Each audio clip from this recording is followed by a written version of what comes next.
outside of Tel Aviv, but I'm told by a senior Israeli official that the Israelis just struck the Supreme Council gathering where the Iranians were meeting to choose a new supreme leader. This is a significant development and again speaks to the Israeli intelligence about this war. They just targeted the meeting in Tehran where what's left of the leadership was gathering to choose a new supreme leader. The Iranians are continuing their attacks against Israel. Right now we are in the community of Bnei Brak. It's a religious community outside of Tel Aviv, and you can see where the police and first responders say part of a cluster munition that was attached to the warhead of a ballistic missile slammed into this apartment block. 7 people were wounded, 1 woman moderately. And I want to just show you the scene here in Bnei Brak. You can see the amount of destruction behind me. There is debris and rubble all over this community. And again, police and first responders say it's a miracle that no one was killed. People were home at the time, and this entire area is filled with children because the Israelis are celebrating the holiday of Purim. And so just a remarkable scene here. You can see that all of these kids are dressed up for Purim. This is considered one of the most joyful holidays in Judaism. It commemorates the events of the Book of Esther, and it is when the Jews of ancient Persia were saved by a plot to destroy them. And so this is a holiday here where people dress up in costumes and they celebrate, and this whole neighborhood is filled with families and children, and thankfully none of them were seriously injured or killed by this missile attack. But this came, as you saw live on Fox, in a large barrage launched from the Iranian regime. And one of those cluster munitions exploded, and there is damage not just to this building, but this entire area because it rained down on the civilian population below. Bill, Dana? Trey Haynes, thank you. I'm sure we'll see you again this hour. Bill? Dana, there was an awful lot to go over based on what Trey is just reporting there. This assembly of clerics is significant for the succession of the next leader in Iran. They would be meeting in the town of Qom, Qom, south of Tehran, marked by this blue dot right here on the map. What the Israelis are telling us over the past 12 hours or so, they've hit 60 different strikes going after missiles and other parts. Stephen Edwards, what's up with it, my nigga? Super duper salute. He say, let's go, old nigga, bruh. It's going down. Y'all already know what time it is. It's going down. We at war. We ain't finna stay here long. This is just a walk down. To the Iranian terror regime throughout the country. This just how we opening the door, man. That boy said, did you DoorDash yesterday? I'm out early again on my day off getting that money on. Listen, when I get off this first stream, I'm going to go DoorDash. Then I'm going to do the second stream on the second channel. Hopefully I get done with enough time to go DoorDash one more time. Then I'm going to sleep and getting up for work tomorrow, going to work, getting off work, getting back on stream, DoorDashing, stream, DoorDash, sleep, work, do it again, my nigga. Fuck it. So let's keep a very close eye on this. Meanwhile, in the Persian Gulf, you got the Iranian. Bro, have you guys seen, Mike from the Field says, fucking dumb war, Iran just defending themselves, LOL. Have you guys seen yesterday, Trump said he is ready to go to war with Iran for the next, 5 or 6 months? So we're going to call that what? Years? He said he's ready to go to war for the next 6 months.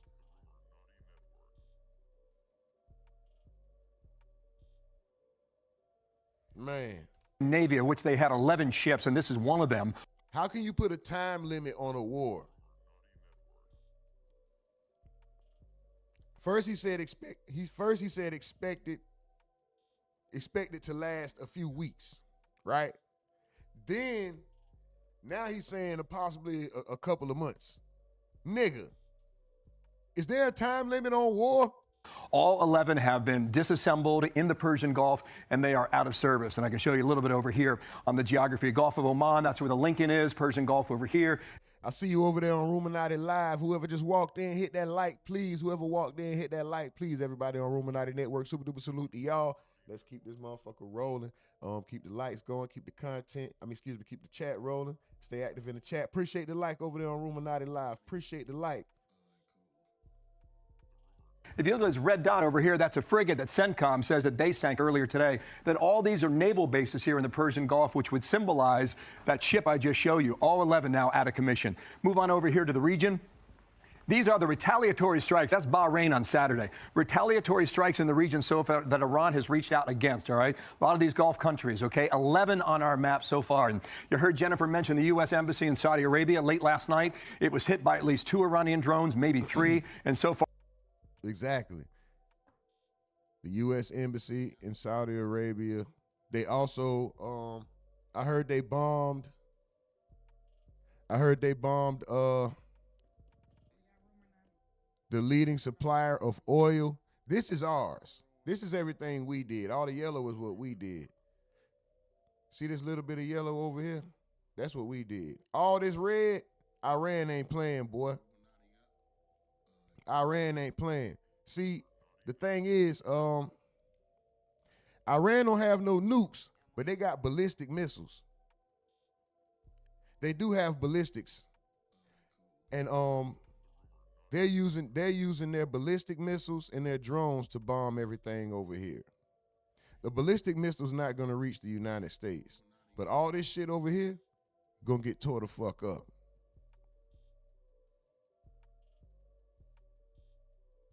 Far today, by the way, that embassy was empty. The American embassy in Kuwait has been closed, and we'll look for other developments throughout the area. U.S. government saying American citizens, if you're in these Gulf countries, to go ahead and find a commercial route out. Perhaps easier said than done for the next couple of days with the airports the way they're lining up. Let me move to this. U.S. Embassy in Riyadh is a substantial, I mean, look, you got a swimming pool, you got tennis courts, pretty good place to be dispatched, but not during this time when the Iranian drones come flying in. We'll update that throughout the day. Think about now what the proxies for Iran have been reduced to. Think about this now. Hezbollah launched rockets into northern Israel 2 days ago, and the Lebanese government condemned Hezbollah. When has that happened? It's happened now. Hamas has been neutralized here in Gaza. The Houthis down here in Yemen, after firing so many missiles into Israel over the past year. Turbo Munt says, bro needs to calm down. He's real excited. Stinson says, America's had submarines everywhere. You ain't seen nothing yet. Stephen Edwards says, that means there will be boots on the ground. Whoever is the praying type better do so for our troops because they're going to need it. Facts. Did you guys see the young lady that was surprised she was going to actually have to go to war, where she said she thought this was going to be an easy check? She thought being in the armed forces was going to be an easy check because there was nothing to worry about. America was at peace. Now she's panicking, heading over there, fearing for her life. Yeah, this is real live war. And exactly, Stephen Edwards, what you said is 100% correct. President Trump did say that more American troops will be sent. They are increasing the force. So, yes, there will be boots on the ground. I'm assuming that's what he said. He said that, yeah, they are. They're moving in on them, plain and simple. So, you're right. He already said prepare for more American casualties. People are going over there to die. And a lot of people here in America feels like this isn't even our war. They feel like we're doing this on the strength of Israel, our little brother, who keeps poking people in the forehead and keeps starting shit and then calling us. Hey, big bro, they said they're gonna beat on me. You didn't, okay, we gonna defend you, but you didn't say you was over there throwing rocks at their car and shit, nigga, and slapping their little brothers, and you didn't say what you was doing. Turbo says it's Iraq 2.0. It will fracture and turn into a great mess. Mike from the field said, when was the last time we had a war off someone attacking us first? I couldn't answer that, sir. Stephen Edwards says Pearl Harbor. Okay, there's your answer. Hold on, Stephen Edwards says there's going to be a lot of American casualties, and Mel says, hello, what's up, Mel? Stinson says it had to be done. Mel said hi on two channels. Let's go over there on RUMORNATI Live. I see y'all. We got the viewers over there on RUMORNATI Live. I need y'all to run the likes up, please. Whoever you are in RUMORNATI Live, I see you guys. I appreciate you guys. Run the likes up, please. Run the likes up. Let's continue with the content, guys. Everything we are watching is being viewed under the Fair Use Act for commentary, education, research, or satirical purposes only, or education as well. I'm sure I said that. And the views and thoughts expressed in these artworks do not necessarily represent the views and thoughts of the RUMORNATI network. Now that we got that out the way, we are streaming live from a tent in the woods in Wyoming. This is the RUMORNATI network, and shit, let's go. Run the likes up. They've been quiet. Here in Iran, the Revolutionary Guard Corps, they're under tremendous pressure now. The Shiite militias in Iraq, however, we have reports of them acting out against U.S. bases that are stationed in the eastern part of Iraq and the northern part of Iraq. But this is a substantial adjustment in Middle Eastern power that runs against the regime in Iran. Let's move on over here. I'll rejoin my partner, Dana, over the desk here, and we'll bring in Dan Senor to pick it up. Yeah, Dan Senor, thank you so much. He's the host of Call Me Back. It's a podcast I have to listen to anytime it's on. I almost feel like there's no better guest for us right now than you. And maybe let's start with the breaking news that Trey Yingst just had about this possible attack on the Assembly of Experts in Iran. Well, there's been two supreme leaders in Iran since the revolution. Ayatollah Khamenei, most recently, until he was killed, and Ayatollah Khomeini. It is the most important figure in this regime. If the U.S. government and Israel are committed to an end to this regime, then it seems that making sure there's not another supreme leader is important. So them trying to appoint a new supreme leader, as one friend of mine said the other day, is like becoming the drummer in Spinal Tap. You know, the drummers just keep getting disappeared, you know, and so you don't want to be anointed a new supreme leader of Iran if this is what the U.S. and the Israeli government are focused on. I think right now, Iran is heading in one of two directions from U.S. policymakers' perspective. One is, do you do sufficient damage to Iran's military capabilities, destroying, obviously, its nuclear program, but also its missile production program, its drones, and really degrade its capacity to be a menace in the region, and yet find someone multiple layers down who can kind of run the place. It's sort of like the Venezuela model, and have Iran be kind of a shadow of itself in terms of its reach in the region. That's one approach. The other approach is really put enormous pressure on the regime to the point that it invites real protests like we saw 2 months ago to put pressure from internally on the regime, that the regime just can't survive, that there's no one in the regime, the current regime, to deal with, to run the place, and then something else emerges. Dan, I want to play this from Benjamin Netanyahu last night. He was on with Sean Hannity. There's a lot of concern about how long this thing goes. You were in Iraq 20 years ago. I'll ask you about that momentarily. First, from the Israeli Prime Minister last night. Oh, man. Stephen Edwards says there's going to be a lot of American casualties. Stinson said it had to be done. Mike from the Ville said, did it, Stinson? Stephen Edwards says, no, the fuck, it didn't. Mike says there was no imminent danger. Antonio De La Rosa says we either take it to them on the yard or end up dealing with it on our yard. Which do you prefer? That's the question for those who oppose.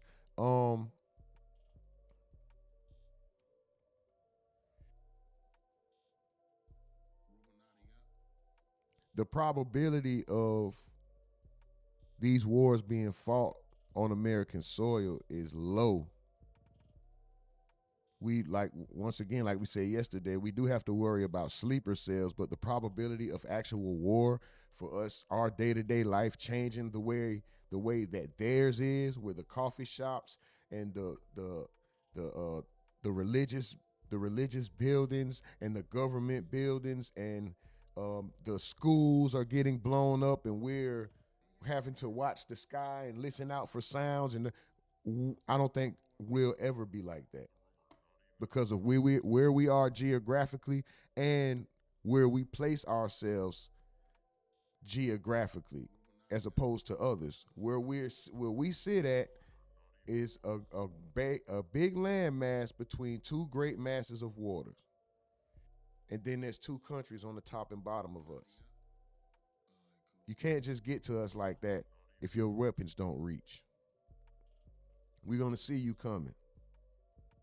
Then we have, as someone stated in the chat earlier, submarines. We have soldiers stationed, bases implanted in so many places around the country. We're already on your neck. We don't have to get to y'all. We're right there with y'all. Maybe not in full capacity, but we're already there. We're already implanted in a point to do damage to any other country, just about. They're not set up like that with us. I personally don't think it's gonna happen. It could, but I don't think so. Mel says, feeling generous, donates $2. What the hell? Mel says, feeling generous, donate to $ the RUMORNATI network on Cash App. Let's go. Stephen Edwards says, they wasn't bringing anything to our yard in the first place. Facts. Lion says, how do they know where the leaders were? That's a good question. How did they know? Stinson says, try not to get emotionally invested. It's only war. Some people have sons and daughters going over there to fight in that war. So, I think it would be difficult to tell them not to get emotionally invested, but as somebody who's just sitting down, being a beneficiary of the American system and how strong they are, yeah, maybe you don't need to get emotionally involved because there's going to be casualties. Kids are going to die, not American kids, hopefully, right? But kids over there have already passed, supposedly. It is what it is. Turbo says, This Israel Shills stream, KK, I'm out. I don't even know what that means. Shout out to you, Turbo. Stephen Edwards says, have a great day, sir. Turbo, please don't, bro. We slide for ourselves here. Turbo says, Fox bullshit news. No, Tony says, Fox bullshit news. Turbo says, they big as hell. Antonio says, tell yourself that. I seen the live footage last night. America isn't getting the truth. It's worse than we know here. I'm sure it's worse there. Mike from the Ville said, this shit be like talking to children. Antonio says, better pray to whatever higher being you believe in to get right. They chanted death to us for near 5 decades. It's inevitable we had to get this over with, over there, not here.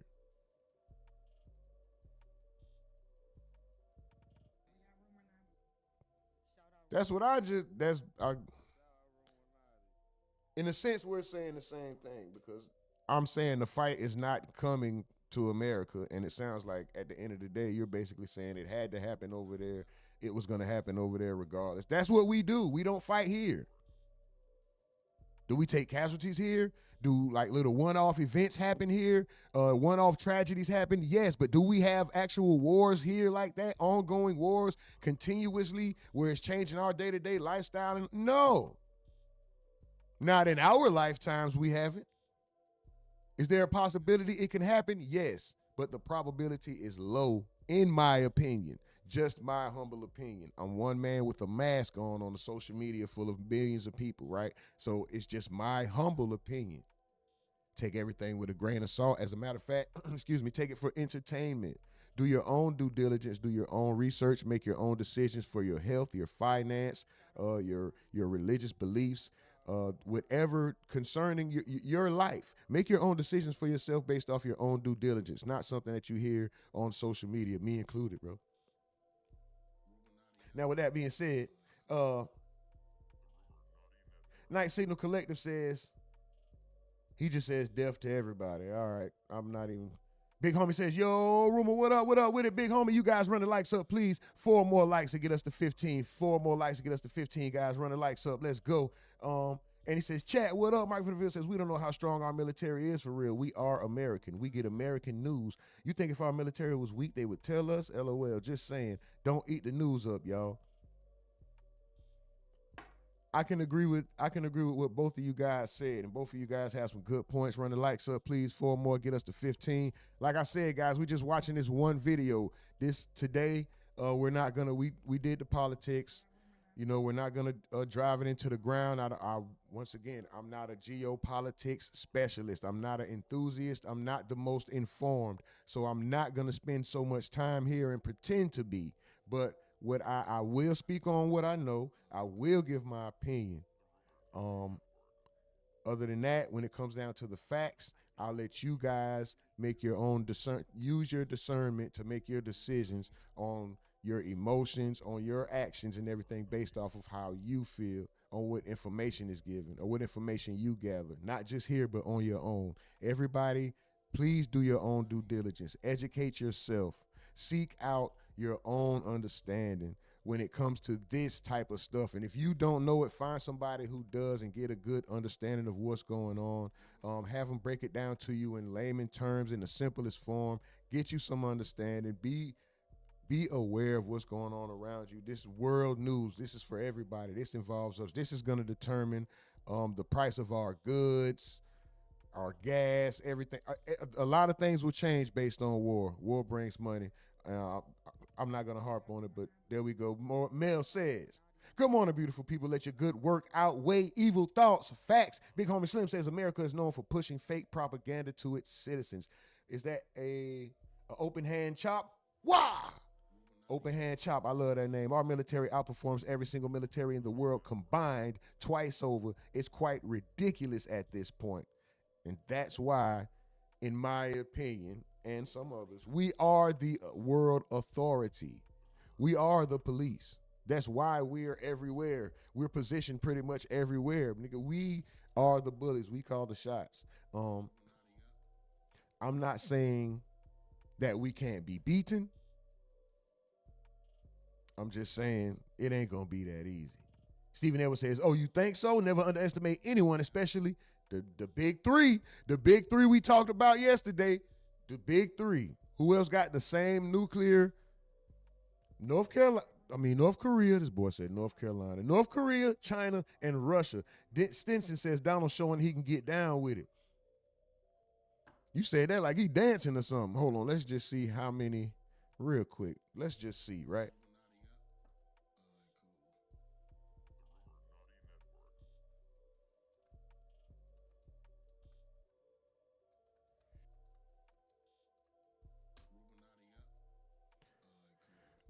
Us and Russia, have about the same amount of nukes.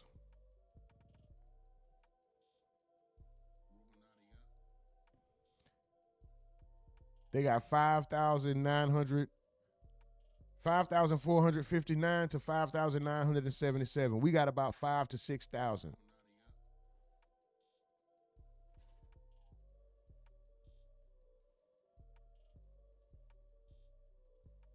We got about 5,000 to 6,000. This is who could give us a run. Hold on.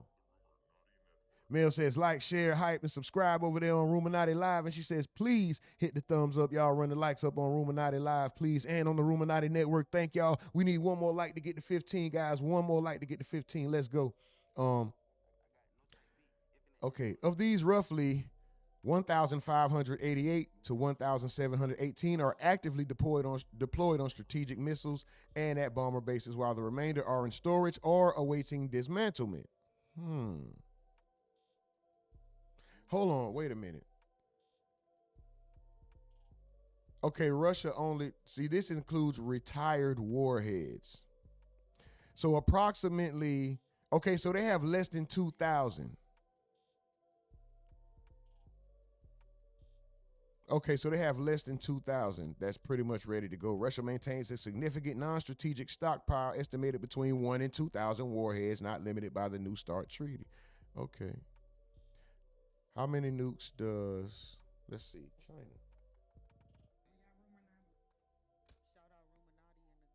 600.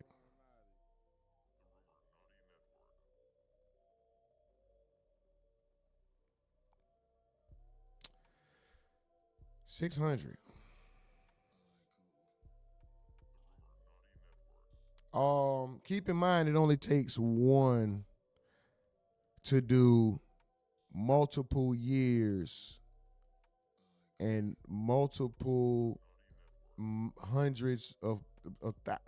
multiple thousands of miles of damage. One nuclear warhead. Even though we have many more than them, we can destroy their whole everything.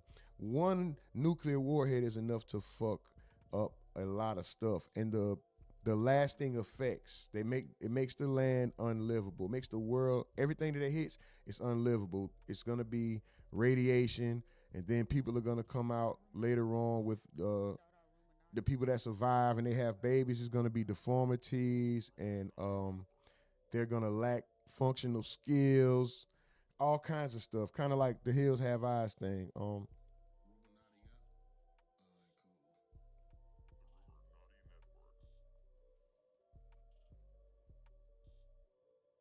North Korea real quick.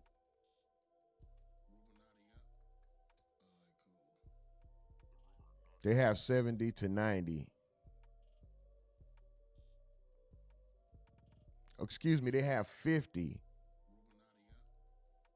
with enough material to produce 70 to 90 plus. The arsenal is primarily designed for delivery via medium-range ballistic missiles, with ongoing efforts to expand weapon-grade material production.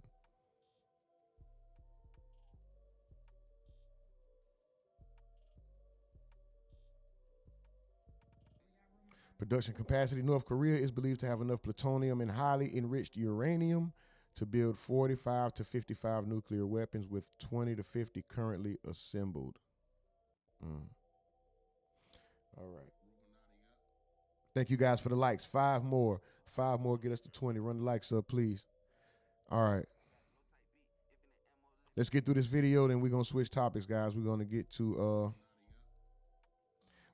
the topics that's in the title. Everybody who's here, strictly for this, thank you very much. We appreciate you. If you want to stick around, feel free to stick around. Make yourself at home. If you're new, welcome. If you're returning, welcome back. Go ahead and kick your shoes off. Just don't put them on the living room table. That means make yourself comfortable.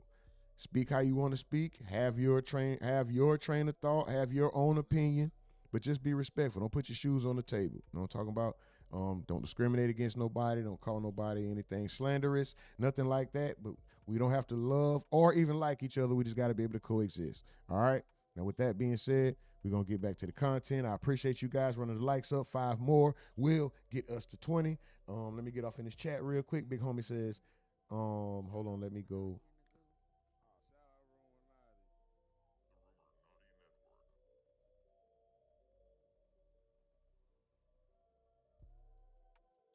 An open hand chop. Russia can't even take over a small country right next to them. Mike from the field says, we don't even have the biggest military. Captain Tino says, hey, what's the word, RUMORNATI, my G? What's up with it, Cap? What's up with it? Everything good?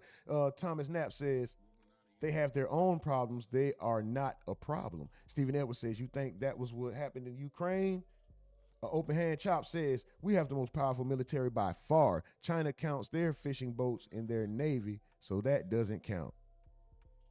Yeah, fishing boats for the Navy don't count, bro. It does, but what the fuck is that gonna do against a bomb? Better even a machine gun. Open hand says most of Russia's nukes are inoperable. Yeah, we just read that for sure. Appreciate the info, bro. Stinson says nukes will never happen. Let's hope not. Kierd says not 6. Mike from the Ville says, you sleep fam thinking China Navy ain't bigger. Uh-oh. Big homie says anybody who think the Ukraine is beating Russia is delusional. AOP, let me guess. Oh, you talking about open hand chop. Let me guess, you an American told you that. Big homie, Russia is kicking the Ukraine's ass. Stinson, America would only use a nuke if attacked by a nuke. They unload everything.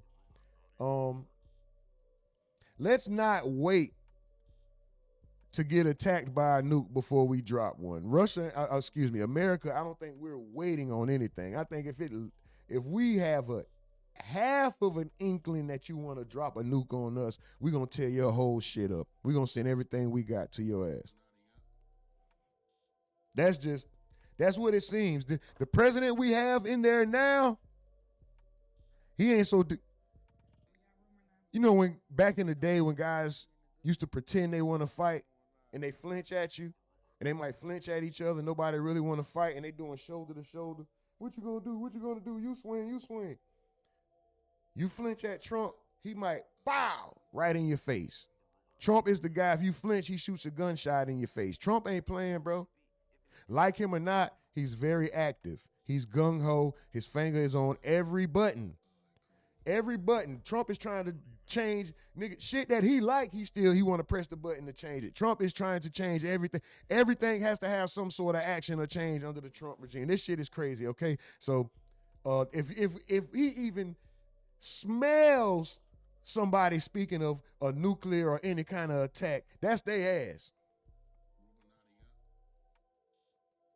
Yes, I feel like a lot of American lives are going to be lost, possibly unnecessarily, right? Maybe unnecessarily. But do I feel like Trump is going to allow anything other than sleeper cell one-offs? No country is going to threaten us. No country is going to aim nothing our way, shoot nothing this way without us sending everything we got at there. I'm sorry. I don't see it, bro. This motherfucker's not playing. You don't have to like him, but you got to know he's active. Big homie says, and that's basically an American and Russian war. They're using American weapons and intelligence plus more. Mike from the Ville says, AOP, you talk like a true American, clueless about anything outside of this country. Put that flag. Oh, pull that flag out you. Wow. Big homie says, as Stephen Edwards, facts, Russia playing with Ukraine at the end of the day. Russia is playing with Ukraine. At the end of that war, the Ukraine will be overran by Russia and their leader will be brought to America where they will protect him here. Uh-oh. Stephen Edwards says China has the capacity to send millions of troops to our soil. That's the difference. Reason being, he still will be the voice of Ukraine, so America is just going to keep using him as a puppet, Big Homie says. Mel said, it's so sad because you want to be patriotic, but I would never want none of my little cousins fighting for this country. Stinson says, who's the strongest leader in the world? Who's the strongest leader in the world, guys? Big Homie says, don't send your kids to finish a war politicians started. Males, facts, me either, unless they touch down here. If it comes here, I'm going to do what I have to do to defend mine, Stephen Edwards says. USS Cole was sank by a fishing boat for perspective, Mike from Naval says. Oh, shit.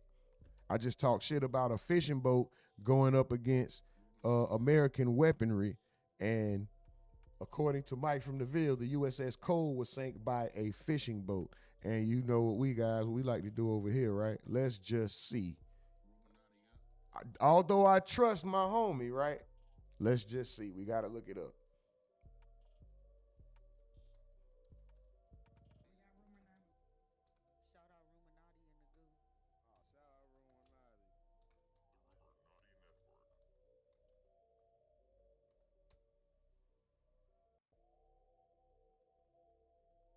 RUMORNATI. Yeah. USS Cole, DDG 6767, was severely damaged on October 12, 2000 by a small boat filled with explosives that approached the ship while it was refueling in the port of Aden, Yemen. The attack, orchestrated by Al-Qaeda, involved the suicide bombers who steered the boat alongside the destroyer, creating a 40-foot wide hole in the hull, killing 17 sailors and injuring 39. Wait a minute, that's different. That's different. That was an unexpected attack by a boat that was riddled with explosives with people that were ready to die. Not saying that the Chinese military isn't willing to do the same, but the thing was, this ship was refueling, and that's a little different. Now, it's different when you see the ships coming towards you and you know they're full of bombs. You shoot them and you blow them up before they reach you. So although you do have a point, yes, a ship was sank by a boat filled with explosives. It was a small boat. The probability of that happening when we're at war facing each other, and I know you're coming towards me with those boats intending to kill, instead of me just sitting over here and then you just happen to come by and boom, out the blue, where we thinking that, oh, this boat is a fucking DoorDash boat, it's delivering food, or a tugboat, or you know what I mean? Like, so I'm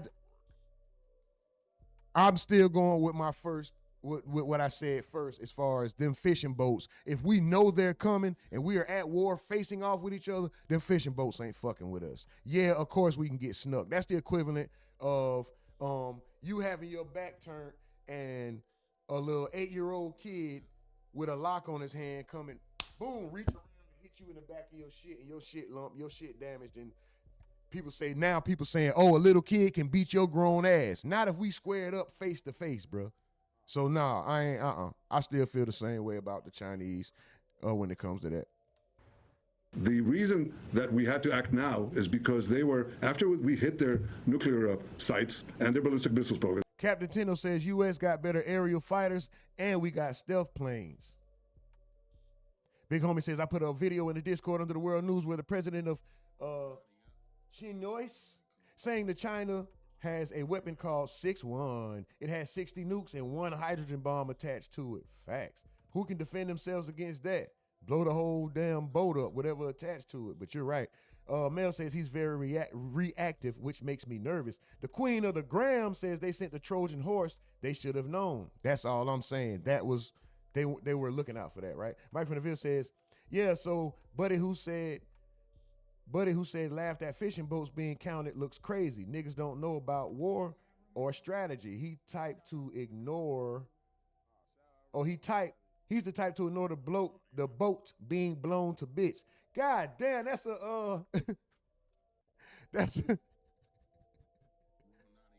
that is a tongue twister. He's the type to ignore the boat being blown to bits. I said it. Stinson says, what side is God on? Mike from the Ville says, never underestimate during war. And moving on, Stinson says, God already saved Donald once. Big Homie says that was staged. Which one was staged, Big Homie? What was staged? What was staged? Yeah, I'm just saying, ain't no Shih Tzu beating no pit bull if the pit bull see the Shih Tzu coming. It's not happening. And you This is Benjamin Netanyahu, right? think they learned a lesson, but they didn't because they're unreformable. They started building new sites, new places, underground bunkers that would make their ballistic missile program and their atomic bomb programs immune within months. If no action It's time to get sinister. I'm the prime minister. I'm the prime minister. I'm the prime minister.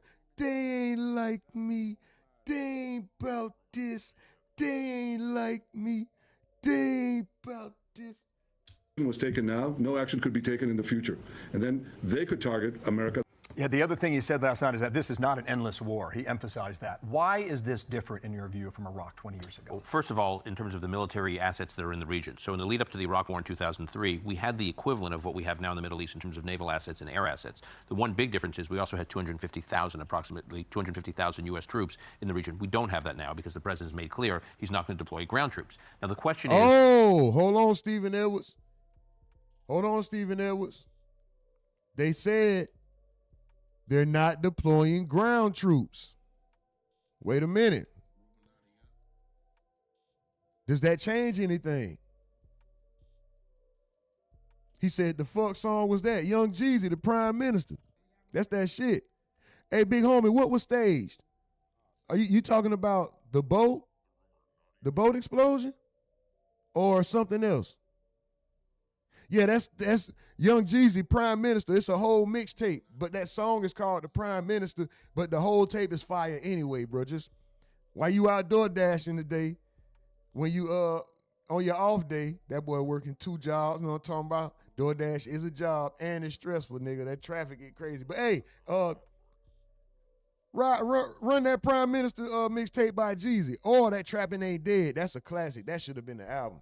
Assets. The one big difference is we also had approximately 250,000 U.S. troops in the region. We don't have that now because the president's made clear he's not going to deploy ground troops. Now the question is, can Iran be sort of held together, and could there be some kind of transition without U.S. ground forces there? And I think we tend to over-analogize what is going on in Iran to the Iraq experience.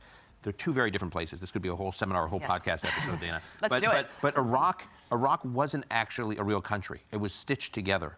Right, it was after the fall of the Ottoman Empire. It was really stitched together. There was this Kurdish area. There were Shiites. There were Sunnis. There was not a great sense of. Feel the wrath of a soldier, the Crescent City Jesus, pack a tray deuce, and got an army about the size of Beirut to hit him. This is the Beirut skyline. Who said that? Do anybody know who said that? That nigga say, feel the wrath of a soldier, the Crescent City Jesus. That should give you a sign right there. The Crescent City Jesus, pack a tray deuce, and got an army about the size of Beirut. Anyway.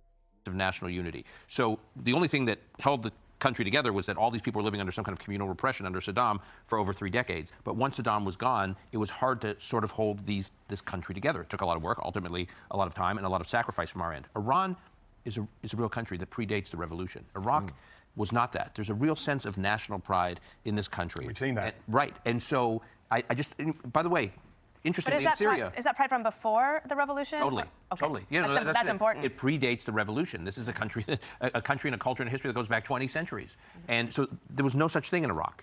And so I think look, we have a tendency in U.S. policy, which is understandable, is we tend to over-categorize and kind of create these binary scenarios based on past experiences, right? And so the debate, I think, until Trump became president in this term, the debate in U.S. policy had been either kind of endless wars, right, and just quagmire, or non-intervention entirely. And that was our choice. Either we do nothing, or if we do something, we're stuck forever. And that was, what he's demonstrating is so far, we'll see, is there's some way to operate in between, as we saw in Venezuela, for instance. I just want to say in 2026 now, not 2003, but in 2026, if this works, it's a game changer for a lot of countries throughout the world. Dan, thanks for coming on today. But the other big thing in terms of the difference is you have the Gulf states who are now fighting against Iran. I mean, and Iran fighting against them. That's completely different. What Iran has managed to do in terms of unifying the Gulf states with one another, and then unifying the Gulf states with Israel. Look, this has been one of the messiest geopolitical spots in the world, going back to the oil embargo in '73. We might be seeing the beginning of change. Thank you, Dan. Thank you, Dan. I'm Steve. Hold on. Look, this has been one of the messiest geopolitical spots in the world, going back to the oil embargo in '73. We we might be seeing the beginning of change. Thank you, Dan. It's crazy, man. Stinson says 93 million people in Iran. No problem. Mel says, make sure you like, comment, share, hype, and subscribe. Let's go. Big homie says so much videos from different angles to show that. What was he talking about? I was trying to see what he was talking about. Mel says, what's the current? Hold on, Mel. Over on the other channel, she says, what's the currency to me? What's the currency to me is I never knew the details of the nuclear products we have. Hmm?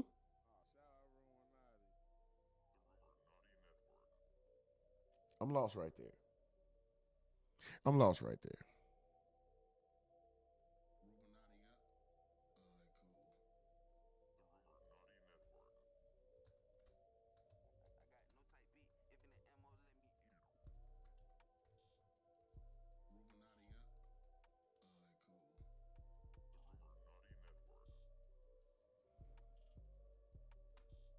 I don't know what you're asking, so I'm going to just say, what is America's nuclear capability? The U.S. stockpile is mostly under strategic command, assigned to its nuclear triad, 19,200 to 280 triad, 2 submarine, launched ballistic missiles around 14 Ohio-class submarines, 800 to 400 silo-based, Minuteman III intercontinental ballistic missiles. Okay, I may have been saying, hold on, bro. Hold on, let me clear something up. Shout out RUMORNATI and the goo.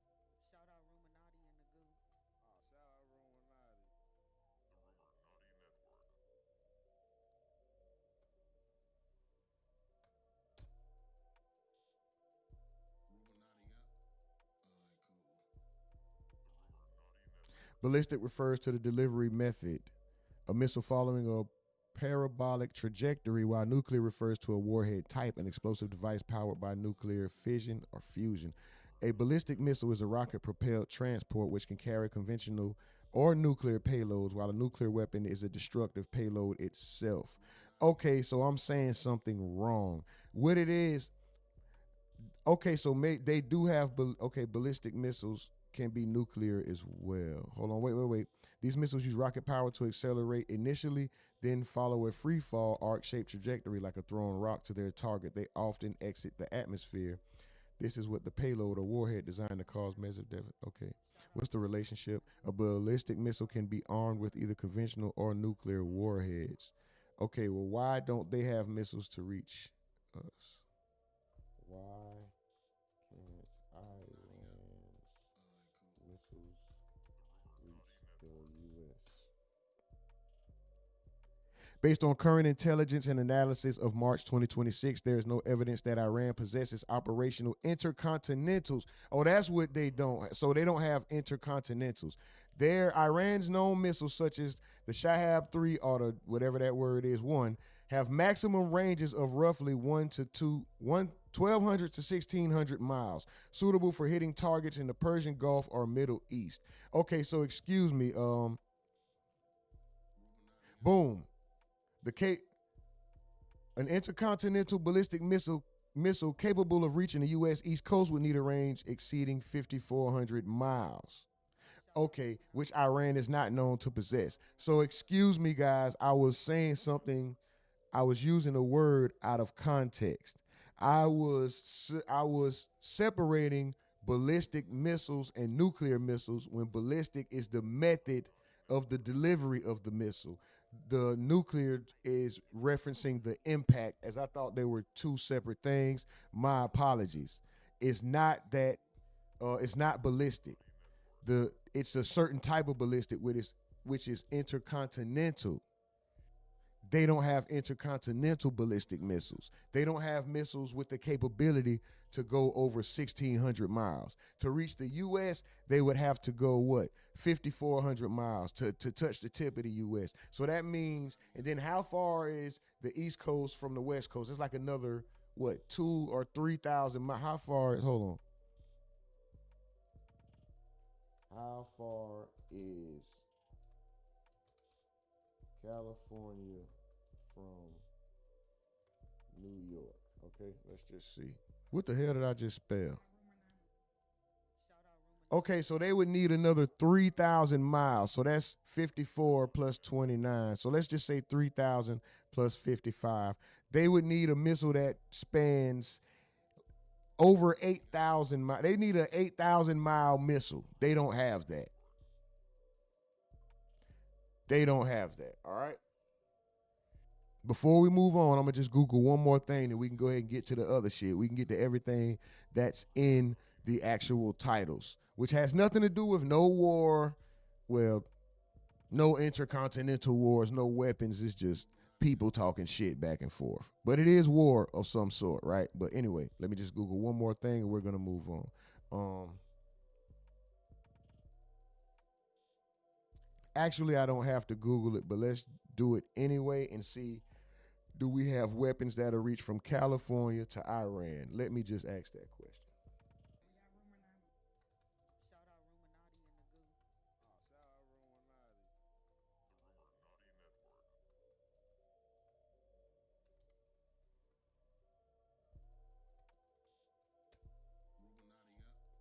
Shout out RUMORNATI. Yes.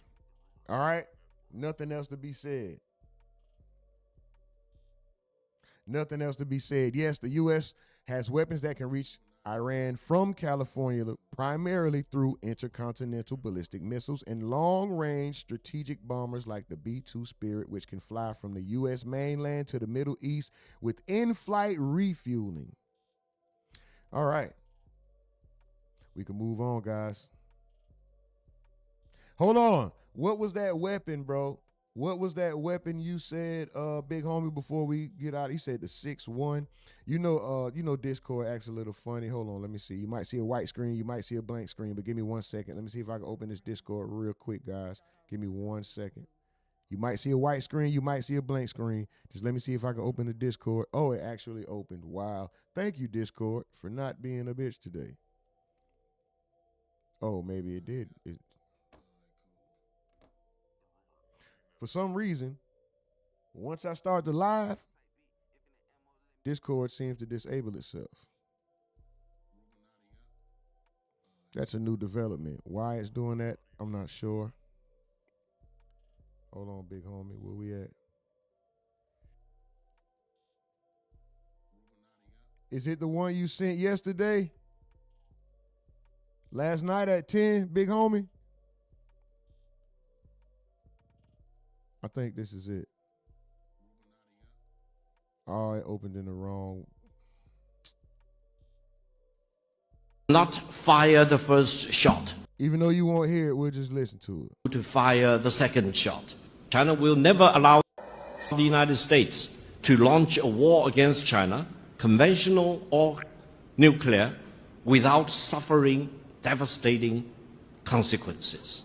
If you have not watched the Victory Day parade in Beijing on September the 3rd, one of the weapons China demonstrated, we call it 61, because it can contain 60 nuclear warheads plus 1 hydrogen bomb. Now, in the world of today, let me tell you, which country has hydrogen bomb? China is the only country with hydrogen bomb. And that ICBM can cover every corner of the world in less than 20 minutes and destroy any target in any corner of the world without any possibility of being intercepted. I hope Washington has learned the lesson. If you want to have war, you will get war. If you want to destroy China, you will be destroyed. If you want to impose nuclear war on China, you will be wiped out by nuclear war. This is very serious. China's policy is very clear. China will not. Did y'all hear that? Did y'all hear that? Now let me see if I can look it up over here real quick. That's crazy.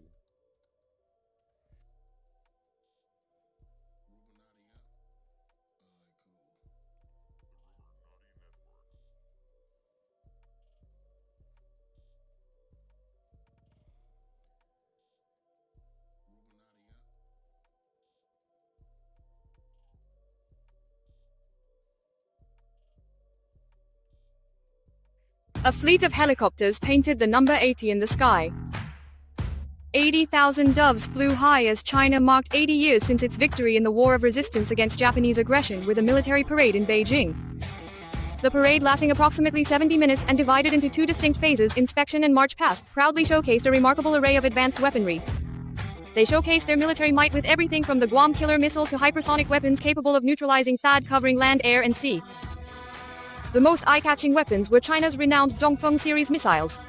The long-range missile Dongfeng 61, demonstrating its capacity to strike effectively within the mainland, was unveiled for the very first time, presumed to be an upgraded version of the Dongfeng 41 that was showcased back in 2019. The newly upgraded Dongfeng 26D missile boasts a range of 5,000 kilometers, allowing it to strike U.S. military bases effectively. The hypersonic missile Dongfeng 17 gained considerable attention during the parade. It travels at over 5 times the speed of sound and can alter its course mid-flight, making it exceedingly difficult to intercept. As a result, it is seen as a significant threat to the security systems of South Korea, the United States, and Japan. Additionally, the Hongqi 29 satellite killer alongside missiles was showcased. Air capabilities have been significantly upgraded thanks to the state-of-the-art stealth aircraft, the J-20S and J-35A, showcasing their advanced electronic warfare and command and control functionalities. Furthermore, the submarine-launched ballistic missile G-3, capable of striking the entire U.S. mainland, was revealed, sending a message that China aims to emerge as a global military superpower. Experts analyzed the parade as not merely a weapons showcase but a political and military proclamation directly challenging the U.S.-centric security order.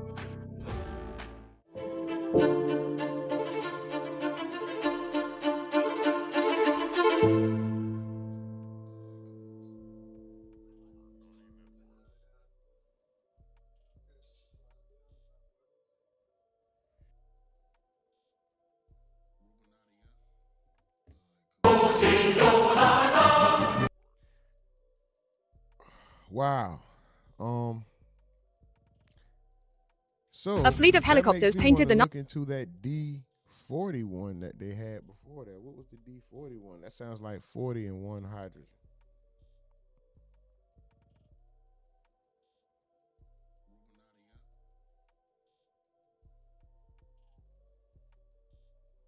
As global attention turns to China's upcoming military parade, analysts worldwide will scrutinize the display for insights into Beijing's evolving strategic capabilities.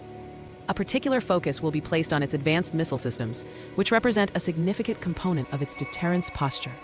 These weapons are not merely symbols of power, but critical elements shaping regional and global security dynamics. Man, get out of here. I thought you was about to. Anyway, cool. I'm assuming the 41 is just the predecessor to the 61, right? All right. We're going to get off in this chat, then we're going to switch subjects, guys. We're going to move on to something else, all right? If you were just here for that segment, super duper salute. We appreciate you, okay? If you're rocking out for the entirety, make yourself at home. Y'all already know how we do. Mike from the Ville says, Stinson would never get on the front line. Stinson says, there's presidential power, military power, economic power, and the willpower of the people. America is number one in all categories. Shady Record Shade 45 says, I hear China sent planes to Iran off the radar. Some say with the new missiles, etc. Uh-oh. Shady Records also says the people couldn't even stop a genocide, bro. What people are you talking about at Stinson? Stephen Edwards says, Stinson, cut it out. Stinson, they don't agree with you right now, brother. Go ahead and make your point, though, Stinson. Let them know what you're talking about, bro. Shout out to y'all. I appreciate y'all having respectful conversations in the chat, respectful debates. Even if you guys don't agree, everybody keeping it, you know what I mean, respectful. Ain't nobody calling nobody out their name or threatening nobody. Let's just keep it like that, guys. We don't have to love each other or even like each other, but we got to be able to coexist. That's how America runs the way it does. It could be better if we showed each other more consideration, right? But anyway, Stephen Edwards says he dumb, but he ain't stupid. He don't want that fade. Big homie says, on God, let the world leaders fight it out. Leave China the fuck alone, Donnie. China is not fucking around. Lock the world leaders in the, Mike from the Ville says, lock the world leaders in the room and let them duke it out. I bet Trump fold first, but he got the biggest mouth. That'll be funny as hell. Shadow says, fuck. What's up with his Shadow? Big homie Slim says, fuck, bro, I'm telling you. That's what I was thinking. As soon as I heard that goddamn shit, like, fuck! We got to deal with that. Shadow says, I don't want war. Leave them crazy motherfuckers alone. Facts. Please leave them alone, bro. Mike from the Ville, I'm telling you. Stephen Edwards says China definitely ain't finna play with us. The Queen of the Gram says they sold the hydro to the Arabians. Really? Did they sell? Do they only have one, or did they sell them the technology?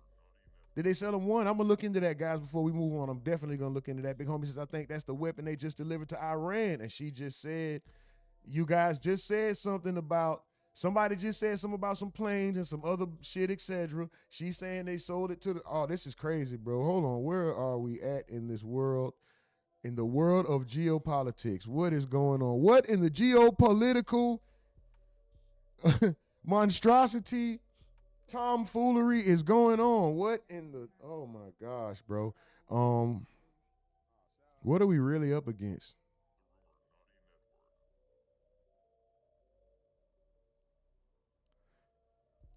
Let me see. No, not the 41. Sold to Arabians. Not the 41. I need to switch that to the 61. It said they sold the 41 to the Arabians in 23, 24. It doesn't say that. It said it has. Hold on.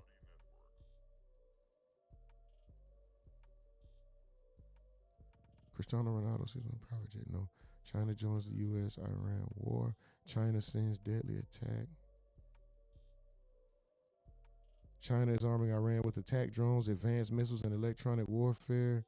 Hold on, bro. I'm supposed to be moving. One of these topics we might not get to today, guys. It don't matter. We got this afternoon. We're gonna be live on RUMORNATI Live this afternoon. If you guys tuned in yesterday, we were over there. We'll be over there this evening. Probably a little more hype. Yesterday I was down, wasn't feeling so good, but hey, I still got to get the work done. And even today, I'm not feeling my best, but guess what? I'm going to do my best. Shout out to y'all. I appreciate y'all. We're going to keep rocking. And this evening, we will be live on RUMORNATI Live. So.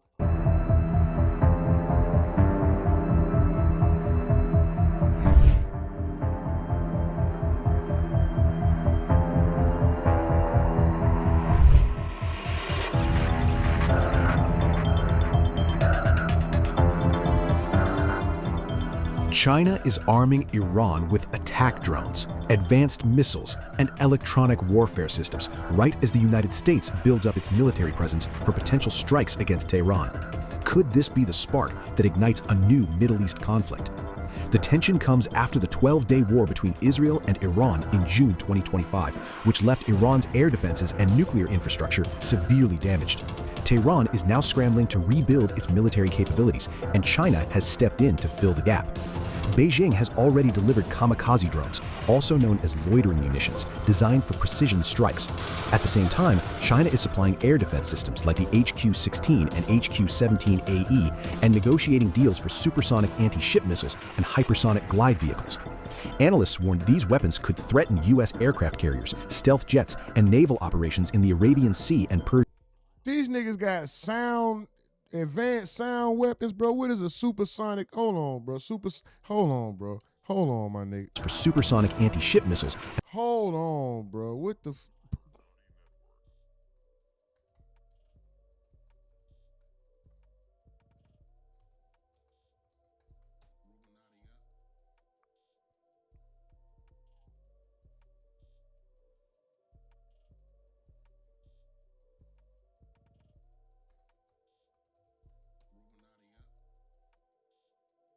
Supersonic anti-ship missiles are guided ship-killing weapons that travel at a speed greater than Mach 1, typically Mach 2.5 to 3+, specifically designed to defeat enemy naval defenses through high-speed, low-altitude, sea-skimming flight. Oh, my God. So them motherfuckers break the sound. They break the speed of sound, and they just they just glide right across the top of the water. Is that what? Oh, my gosh. These fast-acting missiles reduce reaction time for defensive systems, making interception difficult. High velocity and speed. It travels at multiple times the speed of sound. Oh, okay. I thought... Okay, so they break the sound barrier. I was like, niggas, do they have a weapon where they be like, woo, woo, woo, and the ship start cracking up or something? and hypersonic glide vehicles. Analysts warned these weapons could threaten U.S. aircraft carriers, stealth jets, and naval operations in the Arabian Sea and Persian Gulf. China's support isn't just drones and missiles. Reports indicate Iran is receiving strategic radars capable of detecting stealth aircraft like the U.S. B-2 bomber, plus electronic warfare systems to jam F-35 jets. Chinese satellites are also providing navigation and timing for Iran's missile systems, dramatically improving precision. This marks China's largest military aid to Iran yet, signaling a deepening strategic partnership that could directly challenge U.S. influence in the region. The U.S. is watching closely. Secretary of State Marco Rubio has highlighted Iran's pursuit of intercontinental 3 more likes to get us to 25, y'all. 3 more likes to get us to 25. Let's go. ballistic missiles, while American forces have been deployed across the region in a show of force. President Trump is scheduled to meet Xi Jinping in late March 2026. While trade will dominate, China's arming of Iran could complicate talks and increase tensions, with experts warning a single misstep could trigger a wider conflict. With U.S.-Iran diplomacy stalled, Chinese support emboldening Iran, and advanced weapons now in play, the Middle East is on a knife's edge. A sudden escalation could destabilize the region, disrupt energy markets, and pull in global powers. Is China deliberately escalating tensions, or is Iran simply defending itself? Could the next few weeks determine whether diplomacy holds or whether a new war erupts? We out of here, man. We moving on to something else. It is what it is, bro. This is crazy. China and Russia partnered equals major problem for the U.S. We are still in debt to China. They could kill us without firing a shot, just cut off via resources. Mike from the field says. Captain Tino says, oh, word, big homie. Then USA is in trouble. Shady Records says, I don't think they have the same, but they are partners, so in war, they could help each other. Big homie says, Captain Tino, they are allies. They might do. Shadow says they finna kill us with high-pitched noises. Hey, RUMORNATI, you think Russia got the same weapons as China? Captain says. Stephen Edwards says, welcome, Mels. Mel says, I'm here for the entirety of the show. Appreciate you, Mel. Thank you for rocking out. And she says, feeling generous, donate to $therumornatinetwork on Cash App. Super duper salute to you. Shady Records says, the people couldn't even stop a genocide, bro. What people are you talking about at Stinson? Okay, says, first point, I'm all against war. One love for all people, and the people of the world versus the rich elite is the real war. Shout out to you, bro. Captain Tino says, damn, Russia and China can destabilize us. Oh, man. Big homie says, America basically in some BS because, of you know who going into everybody's country thinking they can throw their weight around. He said the white weight. Physical fighting is only part of war. Mike from the Ville says, motherfuckers be pro-America, not even realizing the things they use to vocalize how American they are don't even come from America. That's funny as hell. That's funny as hell and true. Shout out to y'all, dog. We are going to move on, all right? We're going to move on. Go to something.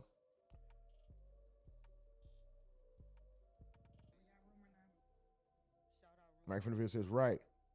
America would be so much better if we focused on us. Shay says, good morning, Rumor and gang. I'm off today, so I'm locked in. My plug called me from a new phone. Locked in. Shawty say he want to trade 5. Bring that clock in. They ain't search me at the door. I got that Glock in. Y'all know who that is? Y'all don't know who that is. Y'all still ain't named the first song. Do y'all know about the first field of wrath of a soldier, the Crescent City Jesus, a pack of Trey Deuce, and keep an army about the size of baby? Y'all don't know who that is. That's Mac, man, from No Limit, man. That's Mac. All right, let's get to it. We switching subjects. All right, let's just get to it. Y'all know where's Waldo. Shadow Loke, what's up with it? Shay, what's up with it? Mel says, Shady, hey, how are you? Do you work for Shade 45? Mike from the Ville said, Tendernism.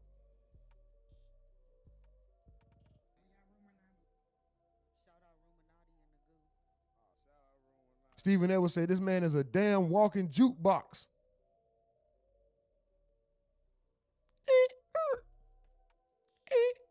I put the juke in the box. But no, man, bro, this is crazy. I have this It don't matter how small the text is, bro. I'm trying to read it. Loyalty makes you family. I guess that say blood makes you related. Loyalty makes you family. Okay. All right. We all know what's going on, right? With Walt. My boy Mike from the Ville said it best. Where's Walt, though? Right? Let's just get to it.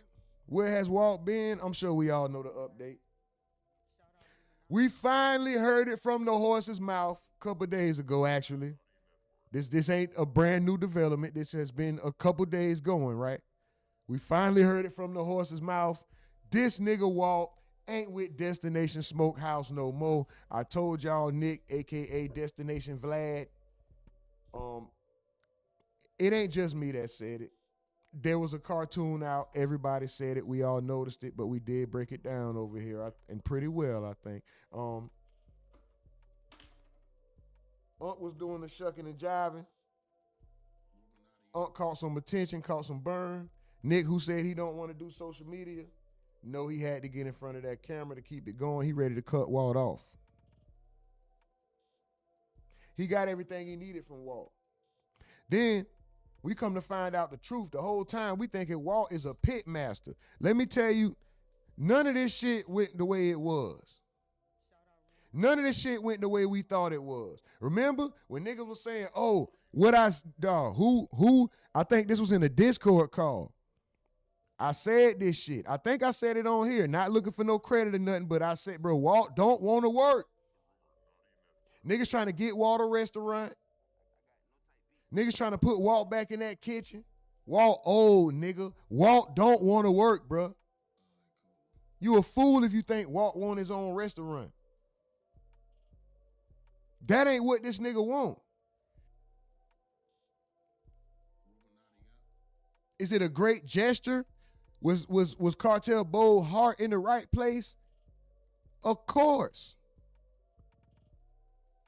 Man, Walt ain't trying to. Anyway, let's just get to the story, man. And I feel like we done gave the breakdown of this before it happened already. We already gave the breakdown. I swear to God, a nigga said this was what was gonna happen. I swear to God, I feel like I said these exact words. What's happening now? I swear I feel like I already said this shit. We talked about it on Discord, on live. Anyway, here we are. What he doing, how to do it, and the recipes next. Hold on, but this is what we didn't know. This is where me and a few other people were uninformed. We thought Walt came up with this shit. Walt came up, at the end of the day, you know what Walt came up with? A word. Shout out to him, but you know what he came up with? Tendernism. He finna tell you right here. What he doing, how to do it, and the recipes next. Dig what I'm saying? My job here, I just support him because he's my partner and we get out like a fat rat. But when people come in here, they... Walt, facts, big homie. Walt did give him the idea to sell barbecue, but the tendernism, the shit falling off the bone, he just made the description. He just jazzed it up. Walt wasn't the pit master. I was mistaken. Made in Day, what's up with it? I was mistaken. Shay says Alicia's co-defendants asking for a separate trial. Facts, we was talking about that shit yesterday. Them niggas wildin'. Actually, they smart. But anyway, big homie says Cartel got them real mama issues. Yeah, no comment, but shout out to him. Yeah, I understand what he's talking about. But Mike from the Ville say niggas putting coffee beans on ribs now. What the fuck? Since Walt left, don't do that. Made in Day, what up with it? Big homie says that Mike from the Ville, yeah, Walt gave them the idea to sell barbecue. Right, he definitely did. Shay said, yes, rumor, yeah, they doing it. Uncle Walt had everybody food. Facts, I swear to God, bro. This is why you can't just Walt, not even the cook.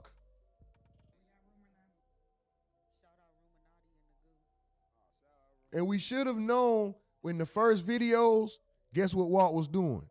Opening the top of the shit. We never seen him caring for it. But we did see, it gave the image that this nigga was the pit master. Mike from the Ville, what did I say, bro? Didn't I say this nigga was a dishwasher, bro? Didn't I say that? I said, bro, Walt probably was an old nigga dishwashing, happy to have his job, everything. Bro, I'm telling you, bro, I swear to God, I said, bro, all right, y'all niggas, bro, I said, bro, I done met Walt before, nigga. Walt was the lowest nigga on the totem pole. Walt ain't this, and I'm not hating on bro. I'm not hating on Walt. Super duper salute to him. I wish him much success. I'm just saying he had everybody, the way they painted the picture had everybody fooled as if Walt was the man behind the idea. When this was just a great ruse put on by Walt and the white boy Nick together. Destination put this, they made it look a certain way together, whether it was intentional or not, who knows? It seems calculated. But Walt literally, facts, Mike from the Ville, literally was the ambassador. He was literally the ambassador, bro. Like Mike from the, yeah, you was on point about that. Bro, I said, bro, I know Walt. I've met Walt before through so many niggas. Walt is that old nigga in the back of the restaurant that wash dishes. He be mad. He smoke cigarettes. He say funny shit because he one of them old under the tree niggas. But yeah, this nigga was not, bro, this nigga wasn't even the pit master. I thought Walt was the cook. Long story short, why did Cartel Bo buy this nigga a restaurant? He's not even a cook. This ain't what Walt want. Let's just do the walk down real quick. Shout out to Cartel Bo, though. His heart was in the right place. He didn't do nothing wrong by trying to look out for this older black man and trying to make sure he leave with something. If Walt was smart, he would still, I don't know if they still got, I don't know what the business was, but he would have took that and ran with it and make something. Nigga, y'all thought I cooked. I done watched them motherfuckers do it enough. At least I feel like I know what to do. I'm finna, tendernism. I would have, nigga, what? I think it's like, oh, Walter is the, no, Nick. Nick is the one who produced all the food here at Destination. And that's what we do, right here at Destination. Did I think it was gonna go viral? Is he getting down right now? I think he's doing a goddamn magnificent job, excuse my French, but I think he getting down like. So right here, he just said, it's Nick's everything, he just promotes. See? Everybody knew that was going to happen except for Uncle Tendernism. Oh. And then when we tried to tell Mr. Tendernism coming to y'all, you know, I just got off the freeway kind of late at night, but I want to know y'all come on my page. Official Mr. Tendernism, Walter Johnson. Yes, sir. Y'all come on down now. I'm the Tendernism original. Not nobody else. The original Tendernism. Booyah. Unc don't want to work, bro. A question I think everybody been wanting to know is, are you? And then look at, you know, this nigga ain't good from no. This nigga just wiped his nose and shit. Like, look at Unc, he looking sick. And let's not act like them steaks we seen this nigga flip over in that kitchen was all good looking, boy. I seen them steaks. I said, oh nah, this nigga here, oh nah. Still at Destination Smokehouse? No, I'm not. I'm not at Destination Smokehouse. I'm with Tendernism now. You know, I had to go on my own. A question I think everybody been wanting to know is, are you still at Destination Smokehouse? No, I'm not. I'm not at Destination Smokehouse. I'm with Tendernism now. You know, I had to go on my own. Like it's a gang. That nigga said, I'm with Tendernism now.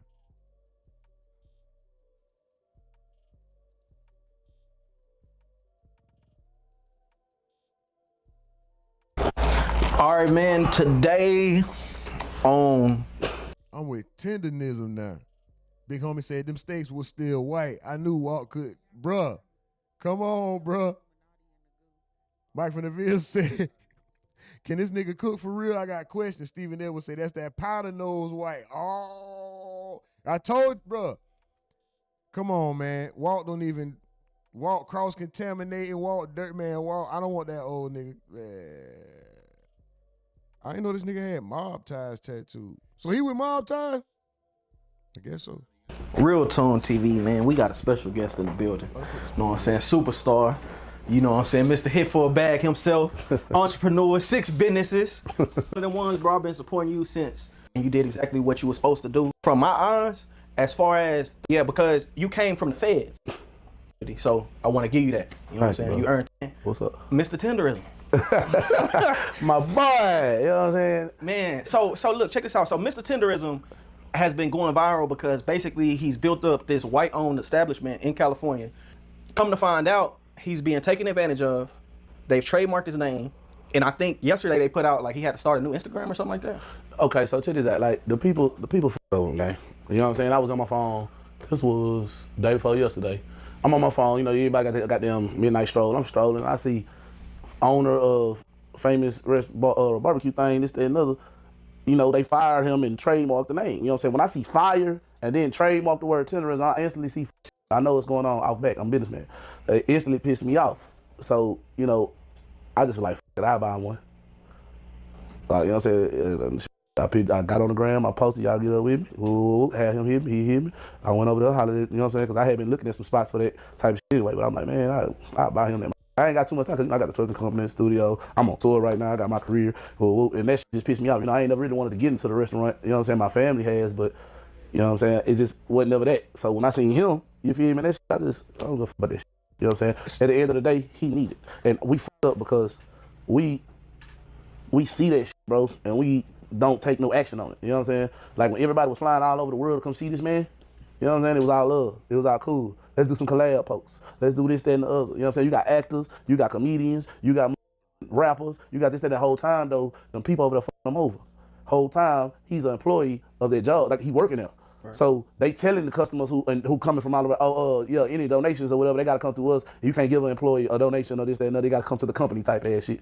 You know what I'm saying? They gotta do this type ass shit. Like sometimes, you know, he'll get this by and get that by because he's that big and doing that much. But you already know him because I got rap friends who's been out there and did videos with this man who've told me different stories. You know what I'm saying? Right. So I'm like, I'm knowing, but I've also heard stories of people trying to put him on, but he just loyal to the T. Like, nah, I'm rocking with my people.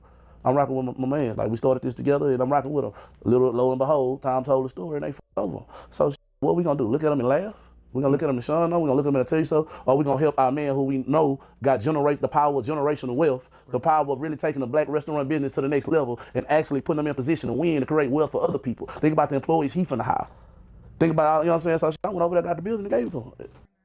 I hope Unc was at least a cook at one time. I hope Unc was at least a cook at one time. Because if he went and bought this man a restaurant, I hope Unc can damn cook. Because, boy, Unc himself just admitted that he wasn't the man behind the recipe. He's only the man behind the visibility. He brought the visibility to it. The whole time I'm thinking it's his recipe. They showing videos where you got Unc's. They made it look like Unc was coaching another young dude. They had Nick cooking, but then they had another young dude with another young Caucasian, it looked like, with some long black hair. You had Unc telling him what to do while he was on the grill, so they made it look. This is why I have to ask if it was strategic. They made it, or was he a cook at one point, or what happened? Because they made it look like Unc knew what he was doing on that grill in the beginning. Then when it got rolling, he's no longer opening the smokers and showing you the inside. He just running around taking it off the bone saying Tendernism. They got the other people back there. So it's like, that's when I knew then. I said, okay, Unc don't want to cook. Now I'm questioning, can Unc even cook? You know what I mean? I seen this shit, bro. I swear to God, I broke this shit down, bro. If you in the Discord, you would know, bro. I don't think I went, not saying I was trying to go hard on some debunking, on some don't be fooled shit. I'm just saying I felt like I knew what this story was. It just looked another way. I said this shit in the Discord, bro. And I'm standing on Unc don't want to fucking cook. He's going to have to keep this shit going because now, check this out. If you didn't create the recipe, there's nothing you could take to no other restaurant besides showing your face and saying Tendernism. So now you want to be an influencer. How long is that going to last with just one word? And just, excuse my language, dog. Don't take this no kind of way, but how long is you going to just be able to shuck and jive? You got to have something else, either some other skill. You got to bring words of wisdom. It can't just be a bunch of old Negro babble. Like, it has to be a purpose behind it. You can't just Guess what? Every day, you gotta feel go out there and do your best. Because if you do your best, the best gonna come to you. That's all I got to say every day. That shit gonna get old. You can get that from anybody. What's gonna be his real value past, for lack of better terms, buck dancing in front of a camera?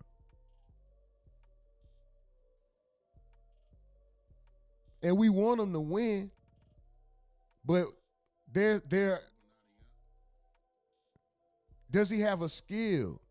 Is somebody gonna get next to him and manage him and train him on what to do on social media to make it? Because right at this point, anything he gets from social media and all that is gonna be people basically looking out for him. We're gonna carry him from here on out. We're gonna basically be paying him and carrying him. Like for an example, but maybe not the best one, but Brorilla. She's being carried by people wanting to eat off her popularity. Unc's popularity ain't even that high no more to where people and all he does is say tendernism. He ain't doing no skits. He ain't bringing no new recipes to your restaurant.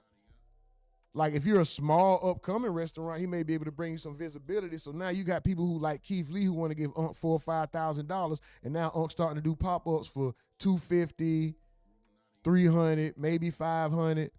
But he still got to travel and get there. He still got to, eat and shit. Well, I guess you're gonna give him food while you eat it. But it's like, so at this point, unless Unc has a skill or something else to bring, we really just gonna be carrying him, to tell the truth. That's just being honest. No hate, it's just being real. Oh, you better get a perspective or something. You better start talking about the war or something, nigga. You gotta do something else besides tender, nigga. Boy, you gonna fall off the goddamn bone. Unc done fell off the bone. How long is that gonna last, bro? Tell Uncle Tendernism that this is what was going to happen. Everybody knew that was going to happen except for Uncle Tendernism. Oh. Uncle Tendernism is funny as fuck. Joe Budden, you dead wrong for that, dog. I ain't gonna lie, that shit funny. Everybody knew that was going to happen except. Everybody knew that was going to happen except for Uncle Tendernism. Oh. And then when we tried to tell Uncle Tendernism that this is what was going to happen, he 2 more likes to get us to 30, guys. 2 more likes to get us to 30. Let's go. Run them up. Please, I appreciate y'all. Most aggravating chat in the game. Most appreciated chat in the world. Let me check the other channel, guys. I'm sorry about that. Shay says, good morning, Rumor and Gang. I'm off today, so I'm locked in on the other channel too. Sorry, Shay. I know you said that probably 15, 20 minutes ago, but I get the babbling. I get the rambling. Shout out to y'all running it up. Run it up. Please, I need you guys to, what? Support the other channel. This nigga said, bro, really got that moose knuckle. Ugh. He said that thing, I don't want it, boy. Showed out. Yeah. He said, that's my man. This is my white brother. Them good he white never, people around there. Them is good white That's people. exactly what he said. Us a sick master get a cold and I get a cold. He old though. You know? We sick.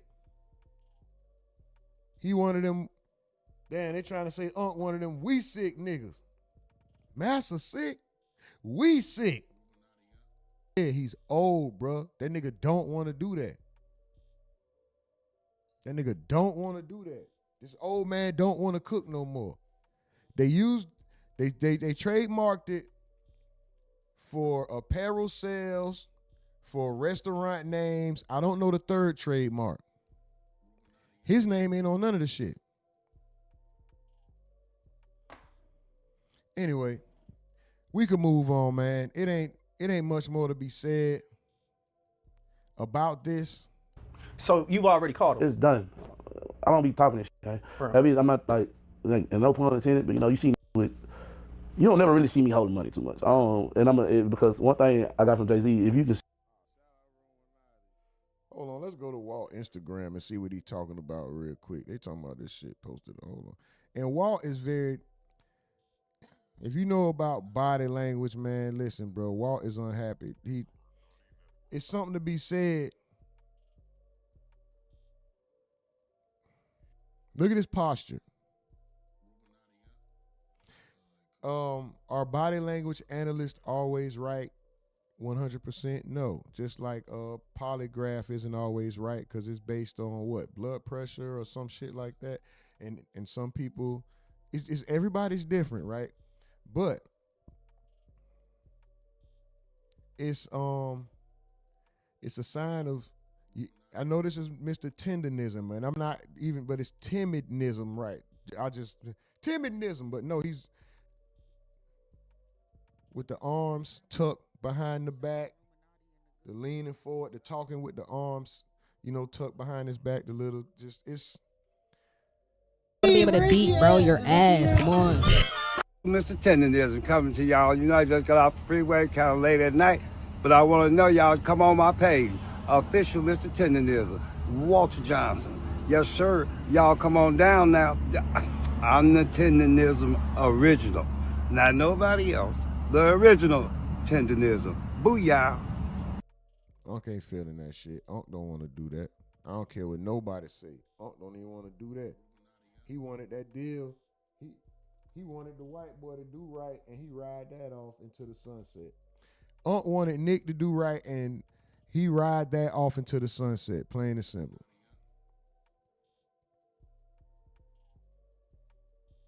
Hold on.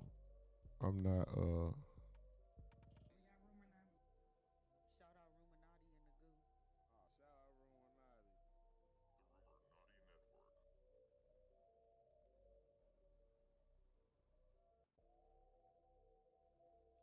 Mike from the field says, Unc body language says, I'm tired and want to be retired. Facts.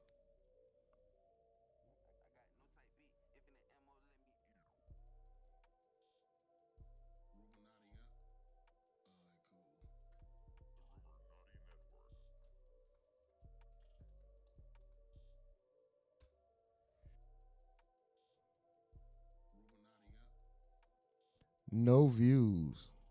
Let's see. I'm gonna be quick today. I know you guys are getting used to this, so I don't want to make it boring. Ain't nobody coming to see you, Otis. Anyhow, look at that. Look at that. And watch this. Come on.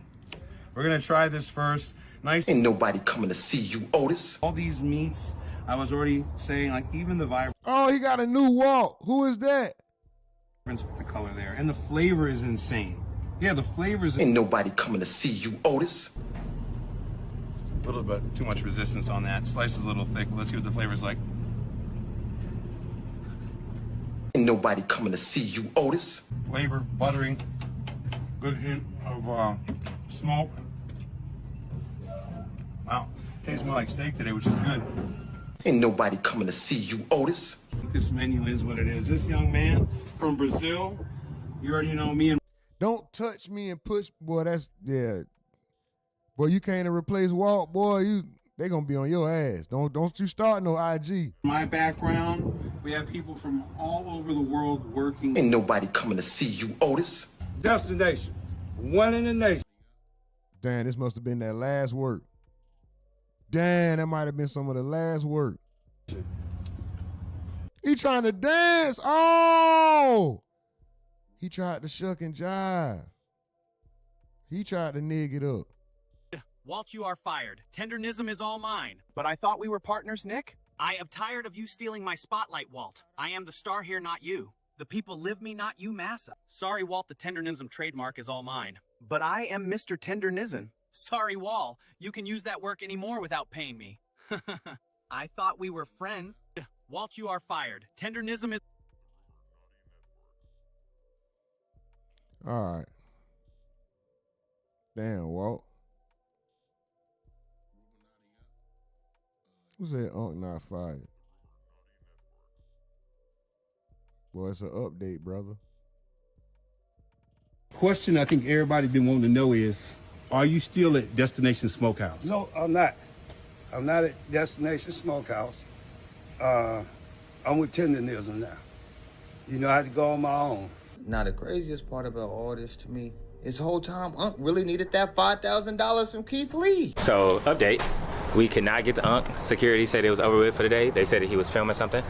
We had $5,000 in cash, or $4,000 in cash that we was gonna give him a hand. They didn't take it. The owner, Nick from Destination Smokehouse, got up there and said, like, he really thinks Walt is like this helpless guy who needs his help. How are you gonna tip a business owner? tip the whole staff. How is that even your decision to make, bro? How are you making a decision what Unc's supposed to do with his money? That's what threw me off, man. What, like a month later, now Unc has a GoFundMe page? So he obviously did need that bread, bro. That just goes to show what he was feeling. Listen to me, OG. For our culture, for our people, you mean something to us. We was He got up there and said, booyah. Bro, I told y'all Unc ain't got nothing else to do, bro. right, y'all. You went completely out your way to make it be known that Unc didn't need that $4,000. 2 more likes get us to 35, dog. 2 more likes. Let's go. $5,000. He thinks Walt is like this helpless guy who needs his help. Trying to manipulate Unc, trying to manipulate our Unc. Talking about Unc, yeah, he thinks you just some poor old man that needs people's money. Nigga, what? Anybody can use $5,000, man. Talking about it could go to the this, that, and the third. Now you was hating on Unc. You was jealous of Unc. And for what? I sat back and I was patient with this until Unc made it known that he wasn't working with them no more. Because you know how the internet could get. But now that he just put it out there, sometimes it take people a little bit longer to wake up to a situation. Maybe he thought Nick was gone. He went out his way to say. So I don't want nobody to be, it is what it is. You got to move on. When things happen, you don't get mad. Hey, you just take another step. Get glad. Praise the Lord, you're still living. But just, hey, I'm finna tenderize the world now. Get the fuck. This nigga said I'm finna tenderize the world, bruh.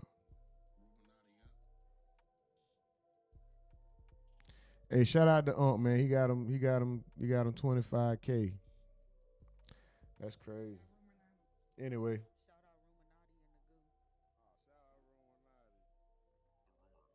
Jacob says, what do you expect him to do at this age?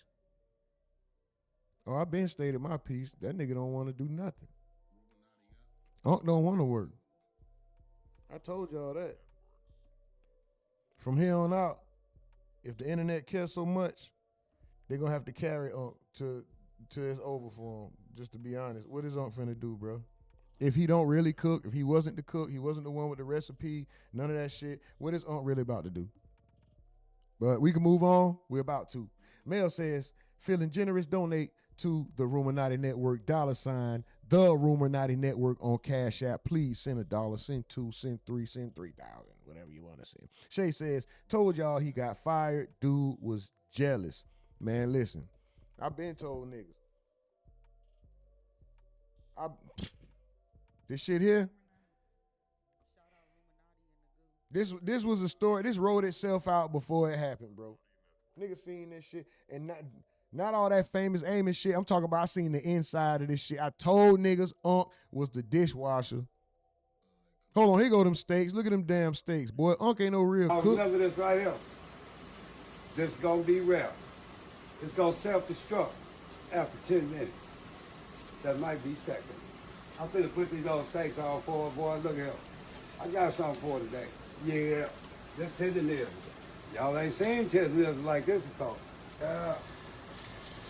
You know, Grandpa said, gotta have a little fun. All right. I like that pepper flavor come in. Then he putting pepper and shit. Nigga, that ain't how you, Unc don't know what the fuck he doing, bro. And you ain't even you gotta put them in the oven to finish them off if you got them thick steaks and you want them at a certain temp. But Unc, anyway, I sound like I'm hating. I'm not hating. I swear to God, I'm not hating. I ain't say nothing bad about Unc getting the 20K plus, 20 plus K. I'm just saying, I don't think Unc want no restaurant. This shit Unc doing right here, cooking his little meal and shit, that's the most he want to do. Unc don't want to have the responsibility of taking care of an entire restaurant, all the logistics, all the ordering, all the inventory, all the financial. Unc don't want to do that, bro. Nigga old as hell, man, probably been washing dishes. He thought this was his big break. Yeah. In order for this to be Unc big break, we got to take care of him for the rest of his time, bro. Because what real skill does he have? Is Unc a comedian? Is he going to be a motivational speaker? He going to have to do something else other than just tendernism and Negro haikus starting and bring the word. Yeah, at the end of the day got to end, baby. Yeah. And what I tell you, you got to go. One thing you got to do when you go is you always got to come back. Look at here now. That ain't going to get it, bro. That ain't going to get it. And I'm saying that with love. That ain't going to get it, bro. Anyway, let me get off in the chat. We're going to move on to the next subject. Stephen Edwards says, my state got to be mid-rare. If it ain't still mooing, I ain't chewing. Indigenous by Blood says, Unc was cooking for Ron Isley recently. Oh, okay. So Unc can actually cook. So is that what was going? See, cause this is what we trying to figure out. If Unc can actually cook, bro. That's what we've been trying to figure out. Hold on, let's find that. Hold on. Hold on. We looking for the truth. We ain't just running with no bullshit now. Hold on. If he could really cook, hold on. Oh shit.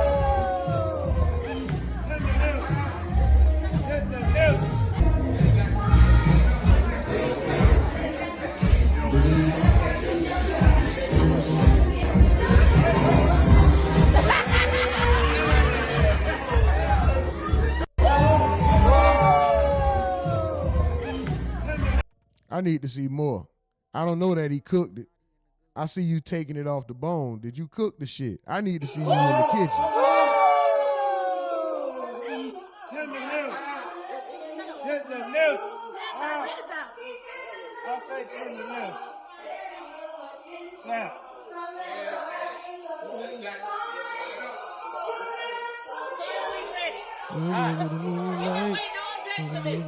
I ain't gonna lie, y'all. That's fire, and I'm glad Unc making his rounds. I'm just not sold on him cooking yet until I see him actually preparing something start to finish. I'm not sold on it, bro. Especially when he said this. He said this. Unc said this himself. What he doing, how to do it, and the recipes, nix. Dig what I'm saying? My job here, I just support him because he's my partner, and we get out like a fat rat. But when people come in here, they think it's like, oh, Walter is no, Nick. Nick is the one who produced all the food here at Destination. That's why I need to see him cook something, bro. I'm not sold yet. Just because he came in here and dropped it off the bone, he dropped all the food off the bone in these. Are we talking? A question I think everybody. Fuck what he finna say right here. He dropping the food off the bone right here. We thought he was cooking in. I ain't going for it. I ain't just going for it yet, bro. I ain't gonna lie. I need to see proof. I need to see proof.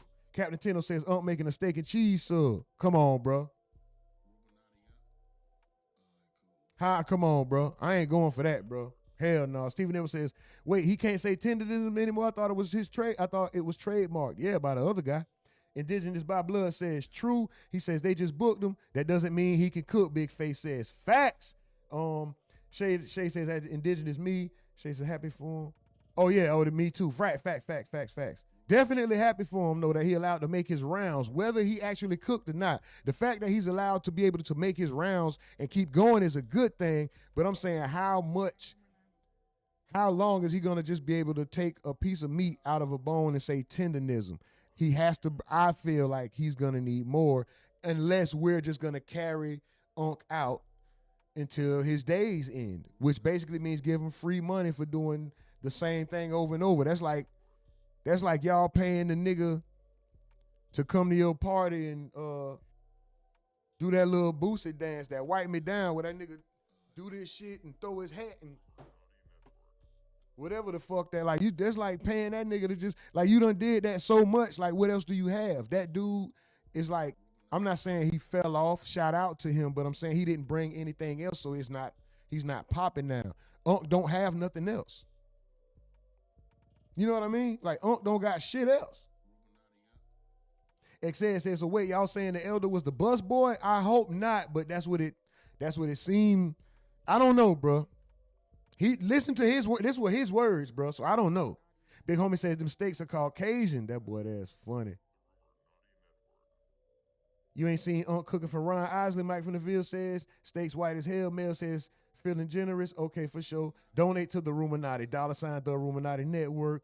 Indigenous laughing at Big Face. Stephen Edwards says any residuals from that video goes to Destination. One in the nation.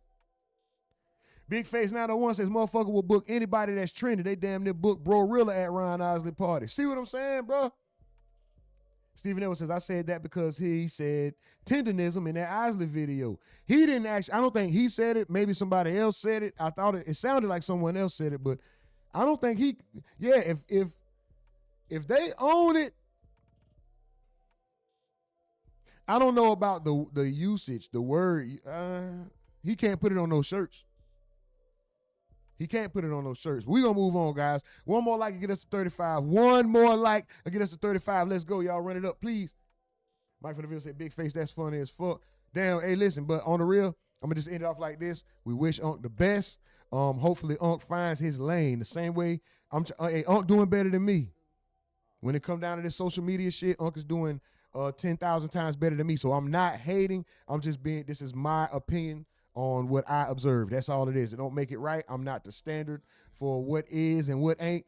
I'm just a guy with a mask on social media with an opinion. So take it for a grain of salt or pepper or whatever the fuck. Anyway, shout out to Unc. We wish him the best. Hopefully he finds his lane and we wish him continued success and shit. Other than that, we're going to move on, guys. Hold on real quick. 1 second. My bad. Don't give me no sunlight. Don't give me no moonlight. All right, let's get over here real quick.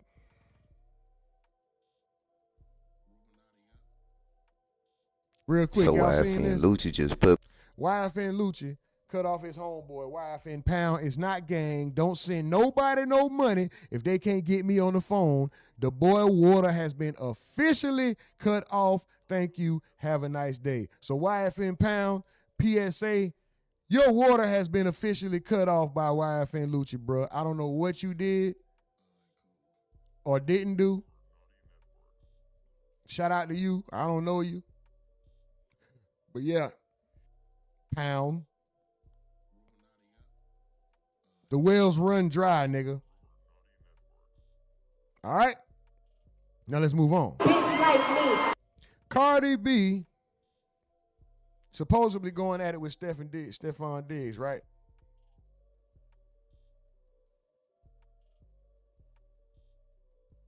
Hold on. Stephen Edwards said, rumor. Pull up, bro, real IG. I need to see that moose knuckle. How dare? Hell no. I don't want to. That bitch probably got a, man, hell no. That's fucked up. How the fuck you want to, boy, Stephen Edwards, how the fuck you want to see Bro Rilla but don't like Glow Rilla? Come on, dog. That's ass backwards, dog. Come on, dog. Hell no, I ain't pulling that dude up. I ain't pulling him up. I ain't pulling dude up.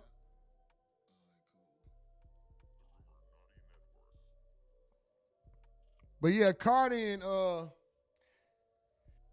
is supposedly speaking about Stefan Diggs, right? I don't know. I ain't even watched the shit. The team just compiled a bunch of clips and we just gonna see what the fuck is going on with this bitch, right? Right. Made in Day, what's up with it? This nigga's out here praying for a bitch like me.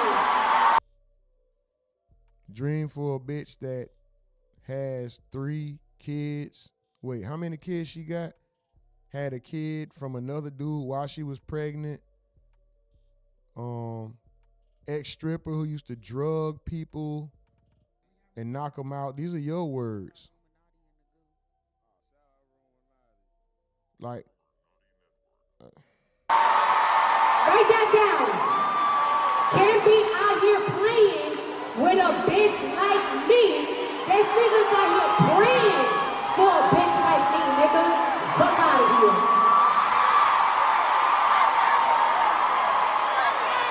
That motherfucker know, bitch. Fuck nigga, no car, no education, no nothing, no money. Drinking my motherfucking Kool-Aid. Eating my kids' snacks. Eating my pussy. Wrong. Idiot, wrong. You crying over that nigga, he don't eat your pussy.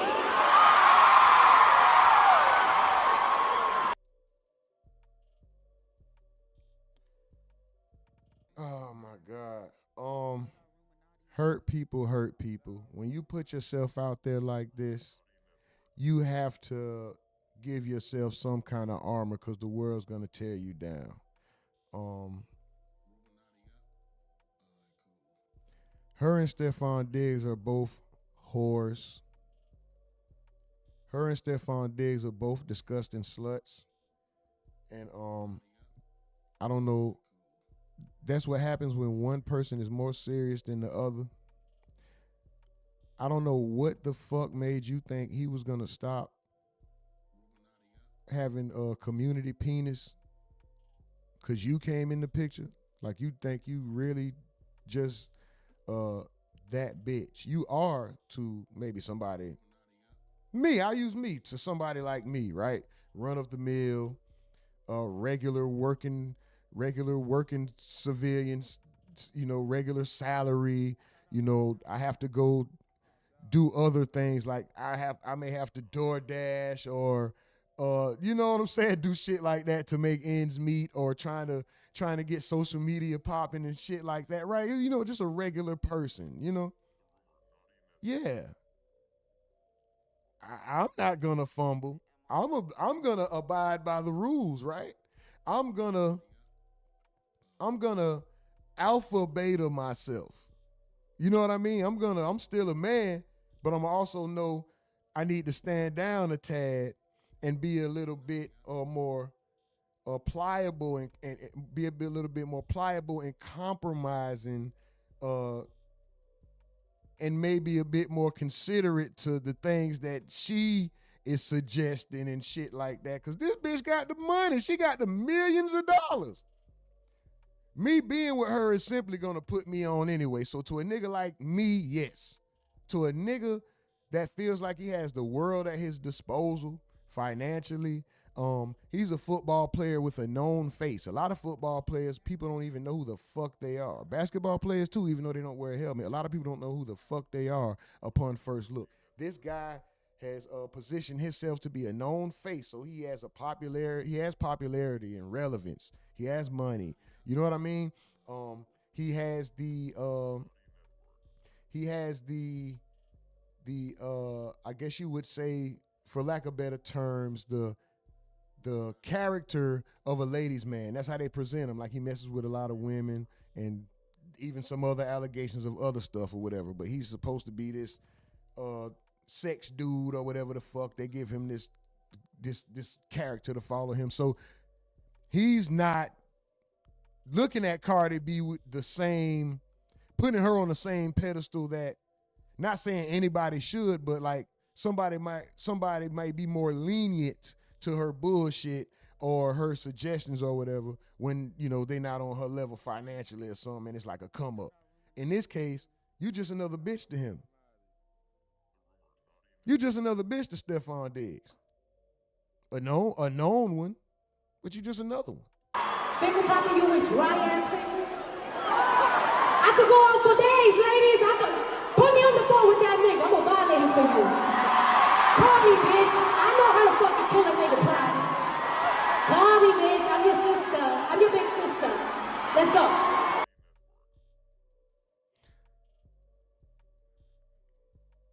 Like, yeah. Stefon Diggs' mother didn't hold back when speaking about the breakup. She reportedly said, "Let's be honest, my son needs a partner, not a full-time distraction. Fame and flashing cameras might be exciting for some people, but that's not what builds a real relationship." She added with a hint of sarcasm, "I raised him to focus on his career and his future, not to manage someone else's chaos. At the end of the day, a real woman builds with a man. She doesn't compete with him for the spotlight." Mama with some words of wisdom, but what mama has to also be upfront about her son and his reckless sexual behavior as well. Does he manage his career and his behavior well? Yeah. I mean, was it more spotlight on him after he got with Cardi? Yeah. Could that be too much for him? Possibly. Who knows? But ma'am, it isn't the woman, it's your son's choice in woman that got him, if you feel he's distracted or if you feel there's chaos, that was your son's choice to place his penis there, ma'am. You can't hold that woman accountable. You can have an opinion, but your son chose that and everything that comes with that. Shout out to Mama Diggs, though.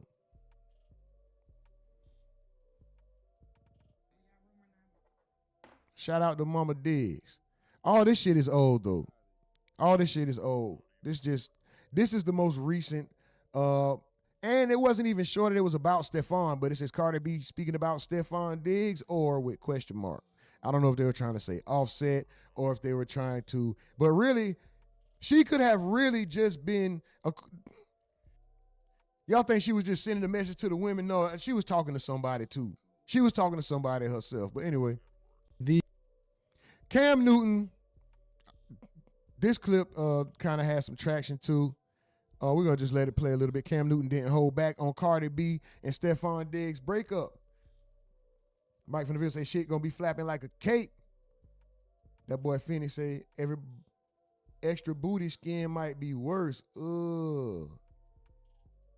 And he said salute to the fam. Captain Tino says that BBL on Cardi looks nasty. Mike from the Ville says she said she getting it taken out, but she still going to have extra booty skin. Nigga said kangaroo butt. That's disgusting. Mel says she is so dumb and stupid, I can't stand her. Damn, Mels, what the fuck did she do to you? Stephen Edwards says, X said, facts. Phoenix said, yo, what I missed. Captain Tino says, Barilla got a beef knuckle. That bitch got a beast knuckle. I refuse to look at that shit, though. Captain Blackbird says, they are satanic, bro. F them all. All these celebrities are possessed by demons. Made in Days says she's doing too much. And Shay says, has that 20 verse 1 with Woody and Bro-Rilla come out yet? I don't know. We might watch that on the second channel and get wild if it is. That's a good one, Shay. That's a good one. I ain't gonna lie. I will watch that, though. I will watch that. I'll watch that. I'll watch that bullshit. It's gonna be funny.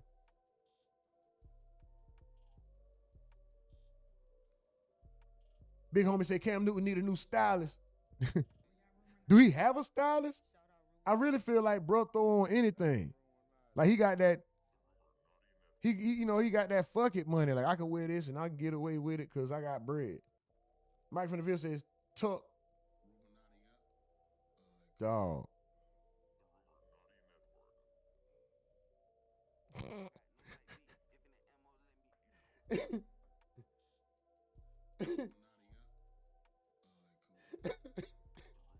Y'all don't know the song, dog. That's a song. Read it and look at what y'all know that song, nigga. Trick Daddy say, tuck that ice. This nigga say, this nigga Mike stupid, bro. Cardi B, they're split before Super Bowl. You know, they was tied at the hip, but then, you know, it don't seem that way, brother. It seems like she has went on to different territories, new territories. She already moved on, Peggy? I don't know. I don't know if she moved on with So tuck that ass in. another person, but as of right now, they're not together. You know, let me be mindful of my words, brother. Let me be mindful. But she's on to different horizons. All right. So he lost the big game and lost his main lady, Cam. Damn. Peggy! Woo! I got a prize picks. Oh, okay. You think she already got that text? I know, yeah. She likes me. She means for me nice. But this is the major question, though. What's up? What's the major key? Is this their first time breaking up? That's real. I don't think so. How not? First time publicly. First time having a little spat and like, oh, we done.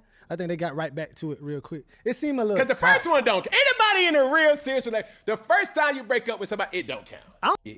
Did that makeup sex yet? That what? That makeup sex. That goodness, you my blood, my lover, my lifer, my spleen. There's one thing about you in inning number one, or maybe inning number two. Yes, sir. They ain't done. You don't think they done? No, they ain't done. Hell no. Cut. What Cause they ain't talking about little J-Wan from down the street that's trying to sit in that DM. Yeah. Cause both of them, when they both. See, this is the thing, Peggy, and I had this conversation not knowing the ramifications of the situation. All right. See, why it's so sticky to go back to the big head that you left is because you're coming with some unwarranted seeds that will always remind you that you squandered an opportunity and you will have your whole life to be reminded about that hiccup. True. That is true. That ain't to say you can't go back. People have done it before. But you're going back with a little bit more baggage. With some more what they say? I'm bringing luggage and my luggage is Louis. This is a little different. Yeah, it may be Louis, but when you open that Louis, it's going to make you say, ooh. Ooh-wee. I feel you, brother. I'm trying to tell you. So understand, you go back, still looking fine. Yeah. Man, Shawty's so fun I couldn't even make eye contact with her. Oh, for real? That's what it was? Hell no. She was in that yellow. She was in that yellow thing. She was looking top sports list, which is probably a slight to other people who didn't make the sports list, who do sports 3, 4, 5, 6, 7 times a week. So we'll start there. She's in the top sports, whatever category it is for Billboard. I don't know how y'all are judging. But for her to say that they've been broke up, you ain't been broke up. Don't go been. You could go broke up. Don't go been. Let's leave Ben out of it. Because you just was at the AFC Championship game. Talking about, he been working hard, y'all. He been doing his thing. Yo, you know, he practiced. And it's the dedication. Y'all don't see the dedication. The crazy thing is we saying old and this shit was like some weeks ago, maybe like a month. You know what I mean? That's how fast these motherfucking relationships come and go nowadays. That's crazy. The dedication, that's what's there. Y'all don't see that. This was 2 weeks ago. When I speak of my old relationships, it was like some years ago. These motherfuckers be in and out once. She was in a marriage and then had a nigga. How you in a marriage with a boyfriend? Same for Offset. So I don't want to. Ain't nobody exempt. All of them nasty. Every last one of them nasty. They all probably. I ain't gonna say that. The word Ben is out. I'm not jacking Ben. Broke up? Okay, cool. I feel that. I'm not going with Ben. Secondly, did you see the new bitch he had though? Stefon Diggs? New bitch crazy, yo. She's tough. Yeah, she tough, man. She tough. I don't know if she can rap, dance, or whatever else she got going on. New bitch is tough, man. And it's like, yo, what I feel like wearing today? You know, sometimes you want to show off with that chinchilla. Or I'm not saying that Cardi ain't a chinchilla, but she like a nice leather. It depends on what you feel like wearing that particular day. When it comes to Stefon Diggs, and this is no slight to Cardi B. Cardi B, no, I love her. That's my homegirl. I haven't seen her in a while, but I love her like cooked food. But what I'm saying is this, when you get into a relationship like this, knowing that this guy has different girlfriends and so on and so forth, not just different girlfriends, different baby mothers and 4 more likes to get us to 40, y'all. 4 more likes to get us to 40. Run them up, please. Babies that's on the way, including one from Cardi, if I'm not mistaken, right? They have a son. Right. So you know what you was getting into. Before the show started, we was actually talking about this. And I'm like, look, first of all, you have to respect honesty. And I don't think Stefon Diggs is lying to any of these females. I think and I don't know this for a fact, but I think he's very honest. I think he's very open about, look, I have another baby coming on ways. I know niggas that's hiding babies now. I know niggas who ain't tell their girlfriend or their other baby mother about a baby that they had or about to have. So you got to respect his honesty. That's first and foremost. Secondly, after a certain age, or at a certain age, when you're somebody like Stefon Diggs, who's probably in his prime, his age, football career, et cetera, he doing what he like to do. You know, he's not ready to settle down. Doesn't seem like it. And if you don't have that conversation with him, like, look, you gonna settle down or not? And if he doesn't tell you yes, you can't get mad at that. You know what it is, Pete? It's called assumption. When you assume. I swear we speak about this all the time. Don't just assume just cause I'm going with the flow. Just cause I'm going with the flow of fucking you, of sticking dick in you. Even I might be doing some of the hangout shit, some of the stuff that people consider relationship things. We never made it official. We never spoke on it. Don't just assume because you feel good with the time that we're spending, or it may just feel right to you that we're together just because we fuck and we go out to eat. And I may put, whether I initiate it or you initiate it. And you may say this is blurring the lines, right? But let's say we Netflix and chilling, and then you come and like lay on not even my lap, because then I'm going to start thinking you finna suck me up, so I'm going to start unzipping. But let's say you lay on my chest and I put my arm around you because you lay on my chest. Or I could stop you, but shit, I want to fuck. I don't want to fuck up the mood, right? But is me not stopping you, leading you on to make you think that we're in a relationship? No. I'm not stopping you because I don't want the moment to be awkward when I say, hey, let's not do that. That's too close to love or too close to acting like we together or something. Shit, you might dry up at the time when you was just soaking wet. You know what I mean? It's like, and I don't want to ruin it. You don't want to ruin it, obviously, because you're here, right?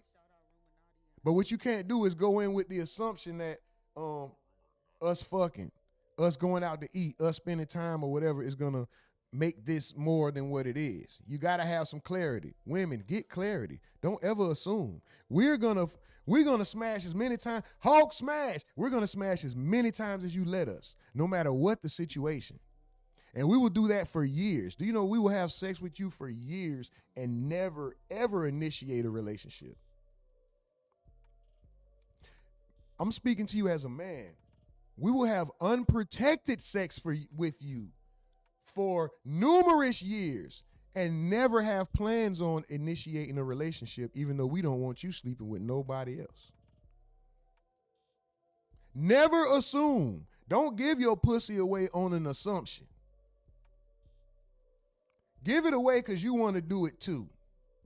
Give it away because you're in agreement and you want to have sex at that moment and you just feel like right now, I'm going to just do this. Don't do this with an assumption of thinking there's something attached to it. Because for us, it ain't. It ain't enough fucking or sucking. If I don't want to be with nobody, including you, there's not enough fucking and sucking, jacking off, nothing you can do. Hold on, some of us can be bought. Hey, Oprah. Hey, big head, Oprah. Hey, big head. Some of us can be bought big head. But it ain't enough. It ain't enough swallowing, succulation,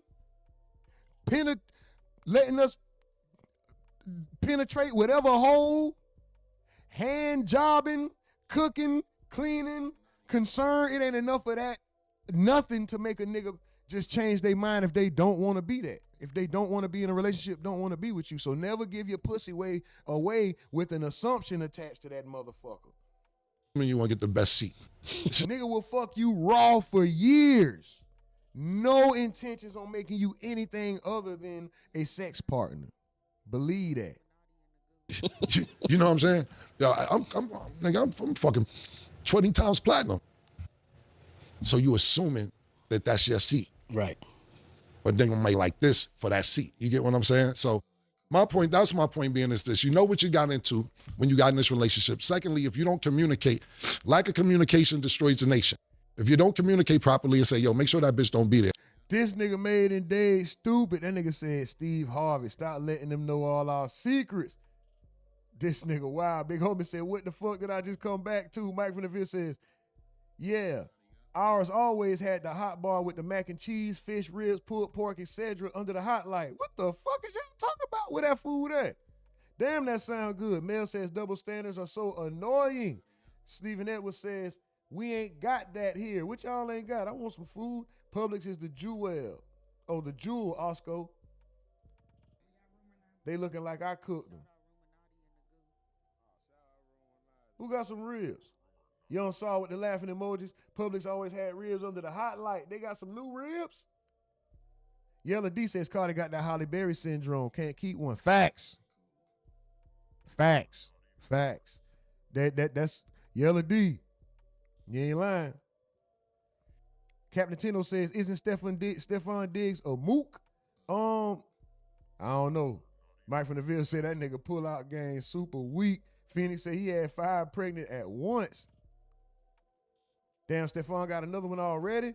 Stephen Edwards says, Phoenix says, told y'all Cam was a goofy-ass class clown in high school. Yeah, that nigga that be wild. And I hate Cam Newton, dumbass.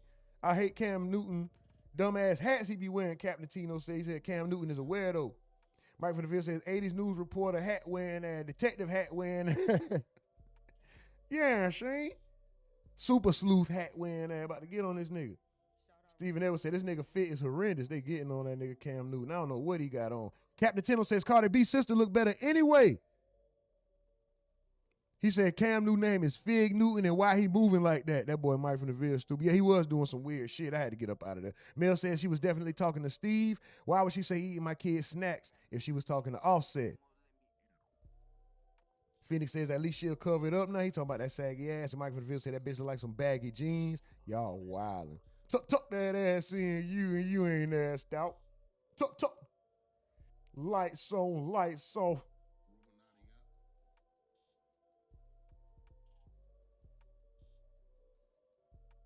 Maiden Day said you just came back to the Steve Harvey show. That's funny as fuck, bro. Mel says, no, he wouldn't either. He go with me if we have a sense. Wrong? No, he wouldn't either.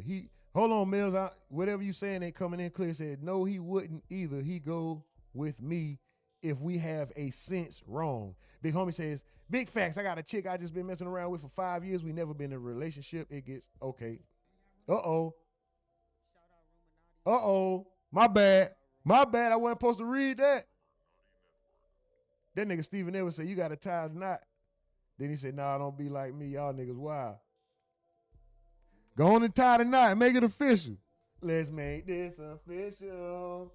We ain't getting no younger, babe. I want to be with you. Can you live with it? Loving me for life. To on the river. Baby, ride or die. My bad, dog. My bad. I like all kind of music, y'all. That's that little mo. That shit be sliding. Hold on, dog. Captain Tino says, facts, big homie, facts. Do your thing, brother. Do your thing. Captain says, Steve Harvey only knows the old ways for telling secrets. There's new rules now because of the Gen Z, the 2000 babies. Big homie say, I'm tripping. Hey, it's gone, bro. It's gone. We ain't even speaking on that. It's gone. It's a done daughter. You know what I'm talking about? But this the thing, though. Maiden Day said, I'm giving up the secrets. That's funny as fuck. But guess what, Maiden Day? They already know. This is the thing. They already know. We ain't saying nothing that ain't been said before, nothing that they already heard. This is the insane part about a woman, bro. They know all that. What is insanity, right? Doing the same thing over and over and expecting different results. That's what they say, right? Or whatever, some shit like that, right? The women will continuously fuck the same archetype of nigga. Like, bitch, it's a type. And y'all all go for it repeatedly over and over and then want to settle down after, with... Don't drop that. No, don't get to me and want to settle down. Stay freaky. Stay wanting to fuck on the first night. Stay wanting to be sexually experimental and be with another girl and swallow nut and do it. Keep all that excitement for sex with me. Don't get to me and want to settle down now. Fuck that. Fuck that. I ain't with that. Mike from the Ville say, yo, over there on the other channel, shout out to you. Oh, that bitch at 0? God damn, I might need to go and cut that one off. That bitch ain't doing nothing. But anyway, not this one, that one. Yeah. Stay freaky, goddammit. Stay freaky. Don't change when you get to me. Dog.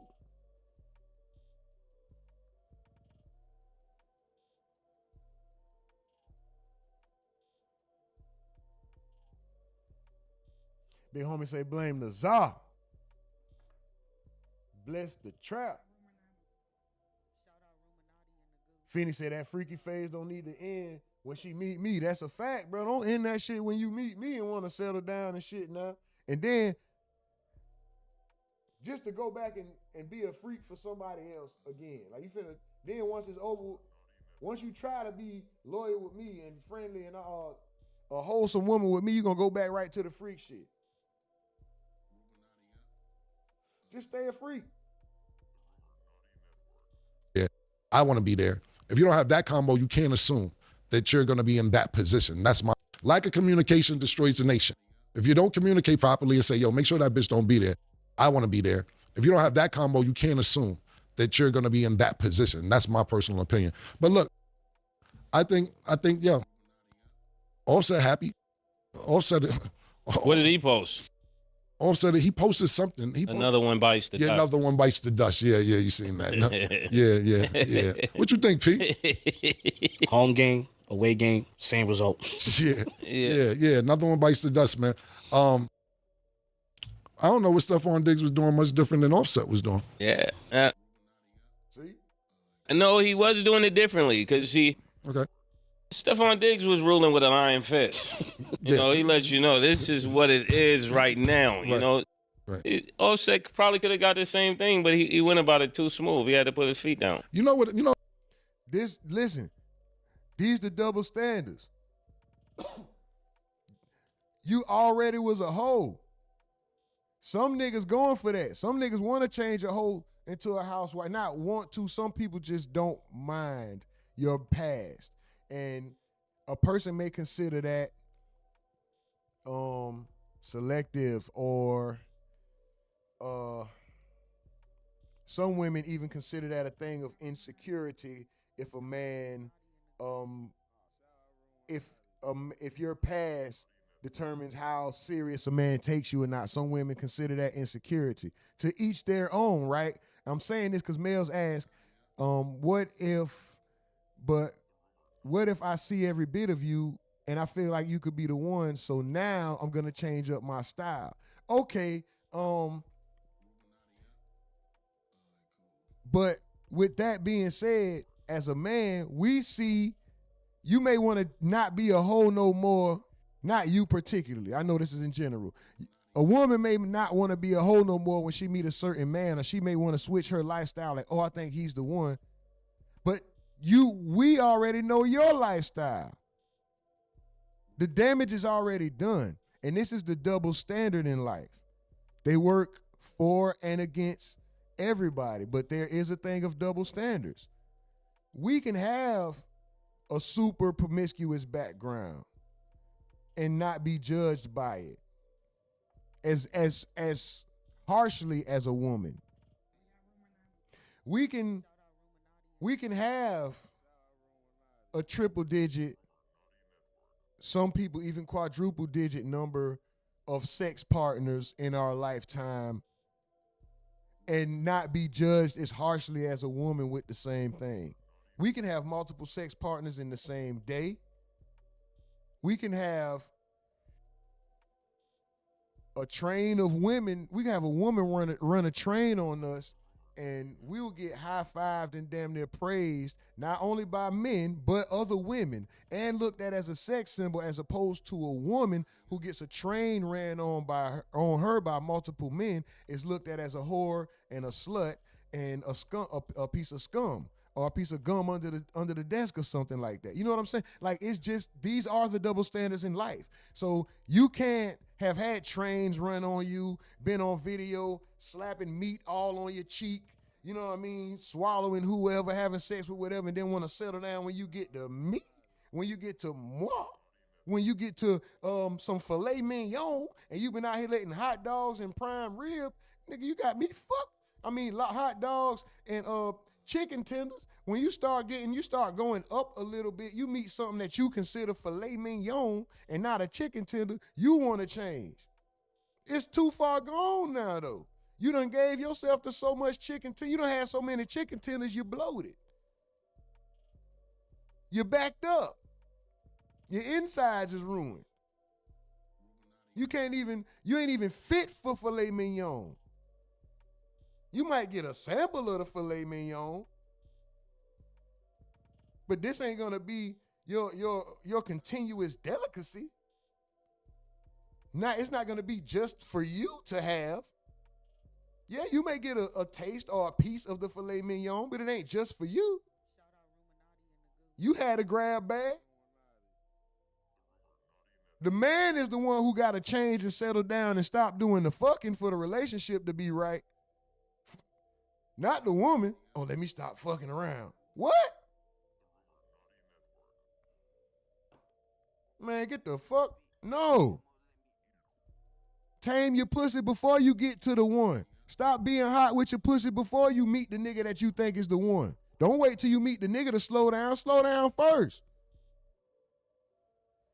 Keep your pussy in your pocket.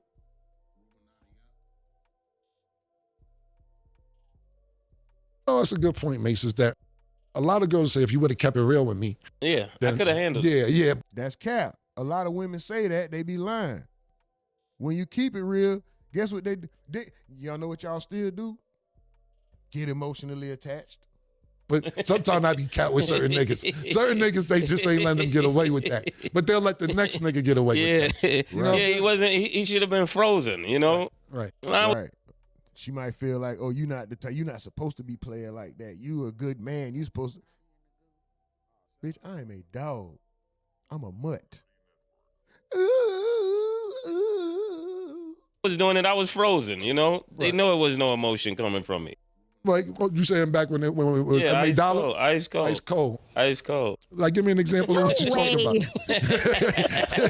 No way. Give me an example of a girl said, Mace, I want to be your girlfriend. What would you tell them? I tell her that, you know, there's people that got that job already, you know. I got at 2 o'clock. You could be at 3 o'clock, but I'm probably not going to make it on time. Okay.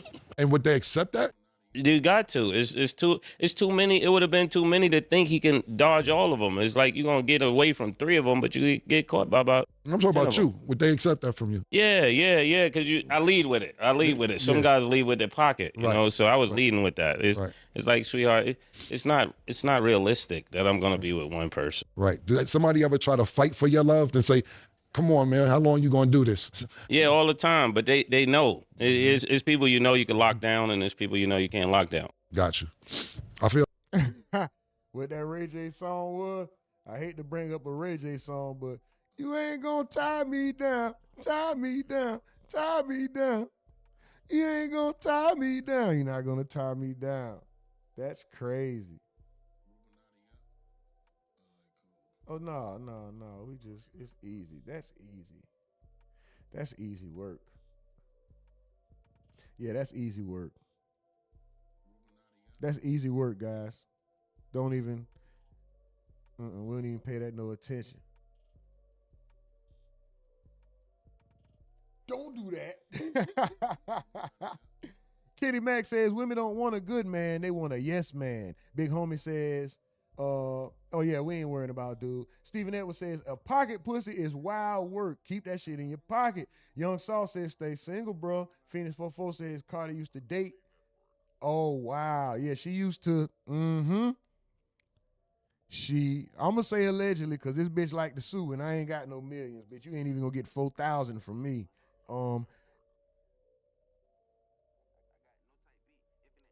According to stories that were heard on the internet, some told by her, some told by other people, right? Cardi B used to allegedly drug men after they would leave the club and go out with them. So I'm gonna assume allegedly there was some sexual, some physical contact involved, and these guys would get drugged and then robbed. But now she's crying. It's crazy, right? Kitty Mac with the laughing emojis. Stephen Edwards says, blow the yikes. Big Homie Slim says, Cardi been a bop. They don't change. They just get older. Once a bop, always a bop. And he said Cardi knew she fucked up when she found out she was pregnant. She was just trying to save face in front of her fans, and she didn't want to look like a bop. It ain't nothing she could do, bro. Mel says, but what if I see, okay, I answered that already. Alicia Armstrong says, hi, Cam and Mace. Shout out to Alicia Armstrong. Cam and Mace isn't here. We are just watching the content and giving our our commentary on the content. You know what I'm talking about? Shout out to you, though. And everything we're watching is under the Fair Use Act for commentary, research, education, or satirical purposes only. And you can find that Fair Use Act for this other content that we are watching in the description box of this live video, as well as all of the other live videos where we watch other people's content and give our opinion, or we are educated, or we have satirical takes. Because this is allowed under the Fair Use Act, right? To everybody who is of high intelligence and understanding, right? Right.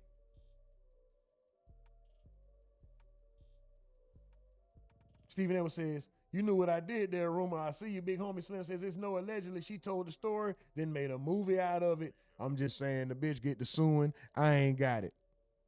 This channel ain't even monetized, sweetheart. What you gonna sue me for some views?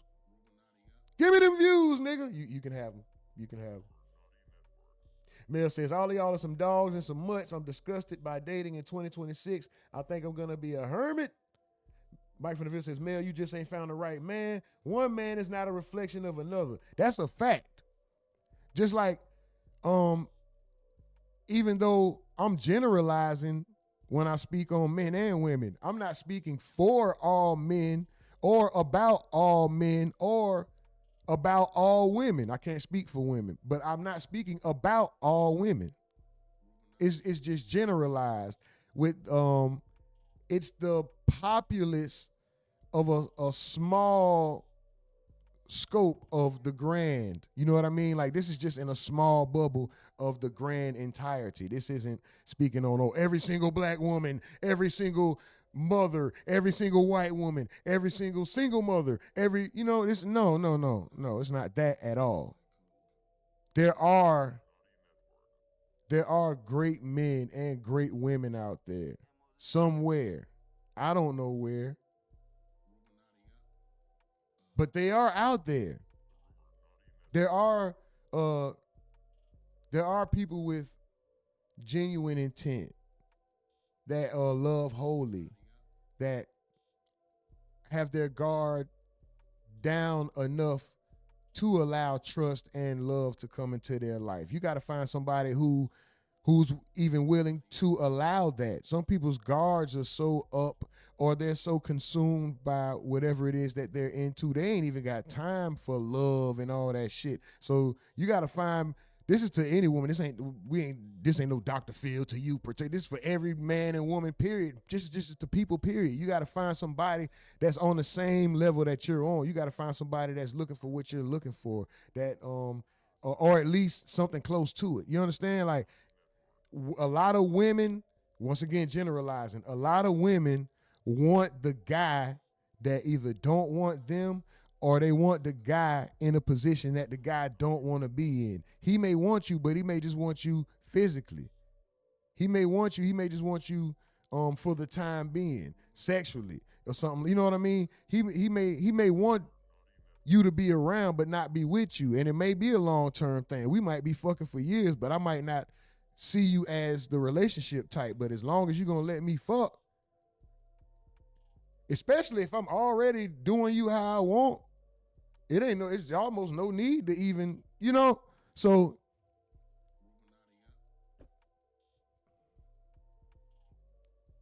stop trying to put people in positions they don't want to be in. Stephen Edwards says, I've been married for 15 years this month. I'm not a dog, Mills. Facts. Speak, brother, speak. Phoenix says, it's somebody for everybody. Big Homie says, X said, facts. Sean Payton says, what's up, Sean Patton or Payton? Big Homie Slim says, I don't think she wanted to keep that baby. She's just trying to prove a point. I agree with that. Phoenix says, Cardi slow. Her critical thinking skills are low. Hold on, what did my boy X say?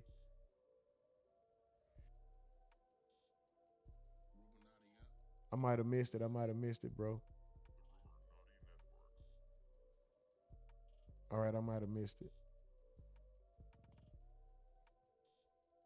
But yeah, man. It is what it is. It is what it is.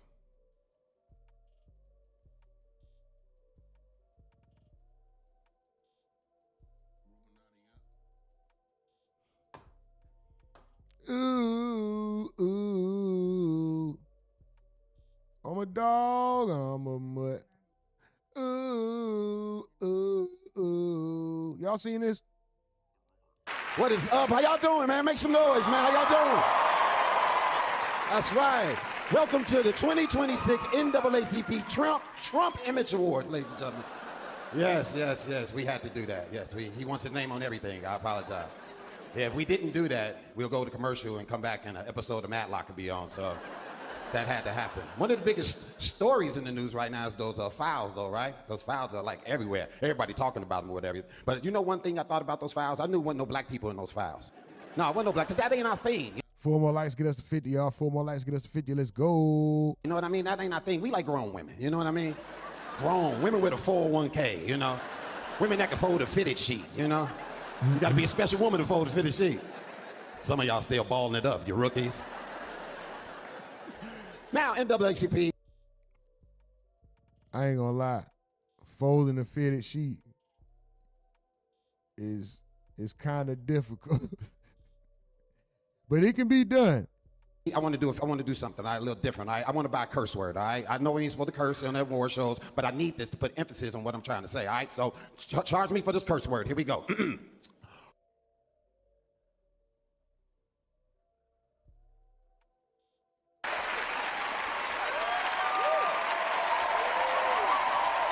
He said fuck ice.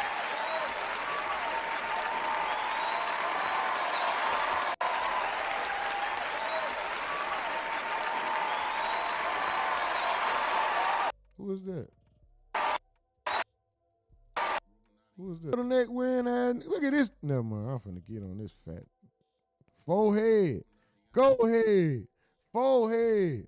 Forehead. Forehead. Forehead. Forehead. Forehead. Shawty got a head on her. That was Kiki Palmer. Because it was just too much ice. Ice She always skating, ice look good, hockey, though. I ain't curl. saying she was ugly, but she looked nice. Even with all that makeup on, she look good. Who the fuck is that? Aunt Deb looking ass. Who is this? Hold on, wait a minute. I like where this prayer going. I'm average as fuck. Hey, Tiana. Hey, big head.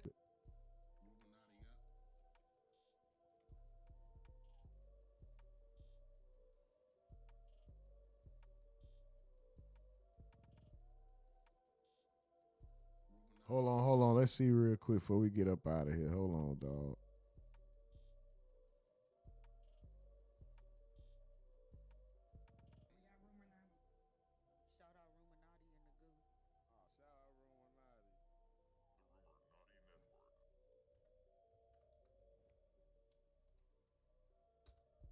Let's watch this trailer before we get up out of here. Hold on. Which one the official trailer? What's the difference?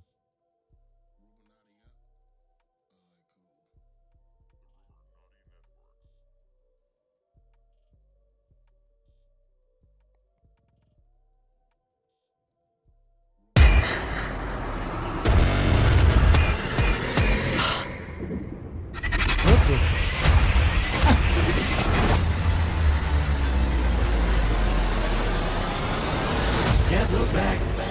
Shit. Back again. My God, he stabbed her! Not her! My pronouns are they, them. He stabbed them! We back.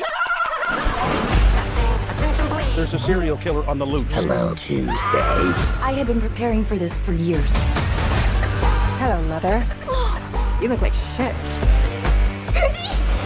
Should we hug? I really want to, but I'm a Republican now, so I'm supposed to be racist. Oh, girl, I think all white people are racist anyway. Come here. Okay. Oh. Hey there, we heard tell of the Halloween party. We're here to drink, play bad Hold on, this supposed to be sinners. music, do some half gay shit. Why just half gay? There you go. This nigga finna be on that bullshit, dawg. This nigga Sean finna be on that bullshit. Don't even, if it was a question, if it was a question, you, what the fuck? Bro, I'm not rewinding that, bro. Is she fighting this nigga, bro? I'm surprised YouTube allowed that, bro. What was that? What was that, dog? Oh my God. Okay, hold on. So that was what's that movie? Where they the teacup. Fuck. Get out.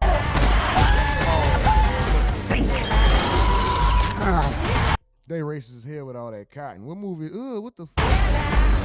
Stop smiling! Run, bitch, run! Was that the nigga with the hand? Bitch, run! The strong hand. Run, bitch, run! That strong hand. Look at strong hand. Oh my God. What if a nigga try to pass you a blunt or something and just I don't even smoke with nobody like that. But I'm just saying, let's say you did ever back in the day, a nigga try to pass you a blunt, his hand like that. What the fuck? Nigga, get the fuck out of here. Mom, Santa gave me a severed arm. Be sure to thank him. Right there. Oh, why she had to get him, bro? Why a little girl had? Oh, bro. Why did they show this, bro? Dog, that's dog. Why was that a sack? No. No, why he gave it? No. Why he gave the little girl a sack, dog? Dog, why he gave her a sack, dog? I don't even want to. Bro, why is that a sack? I wonder if people gonna say something about that, like take it offensive, dog. Like, why did this, bro? Why? Oh my God, why they put a sack in that girl's head, bro? Oh my God, dog. Oh, fuck. This shit funny. I'm gonna go see it, though. I ain't gonna lie. Cause we need a little controversy, cause it feels so guilty without me. Somebody help! Help! Bitch, we on break, so you handle yours. I'll be right over here eating my falafel and my pork rinds, bitch. We on break. Hold on, I might watch that bitch again. That's fucked up, dog. I want to see that shit again. It's just a trailer. Hello, Tuesday. I have been. Who is Tuesday? Or Adam's Family Wednesday? This wasn't that funny. I get it though. You gotta include that. We back. There's a serial killer on the loose. Hello, Tuesday. I have been preparing for this for years. Oh, what movie was that? I saw that movie. Loose. Hello, Tuesday. I have been. Oh, fuck. What was that? What movie is that? I can't think of the movie, bro. Oh, my gosh. I just saw it. The old lady had a house prepared. When the girl came back, it messed it all up. When she left, oh, fuck it. Preparing for this for years. Hello, Mother. You look like shit. Should we hug? I really want to, but I'm a Republican now, so I'm supposed to be racist. Oh, girl, I think all white people are racist anyway. Come here. Okay. Oh. Hey there, we heard tell of the Halloween party. We're here to drink, play bad music, do some half gay shit. Why just half gay?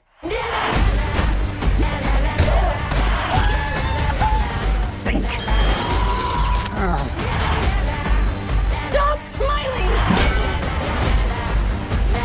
Run, bitch, run!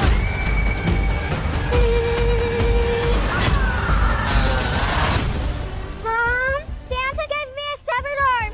Be sure to thank him. Right there. Cause we need a little controversy, cause it feels so guilty without me. Somebody help! Help! Bitch!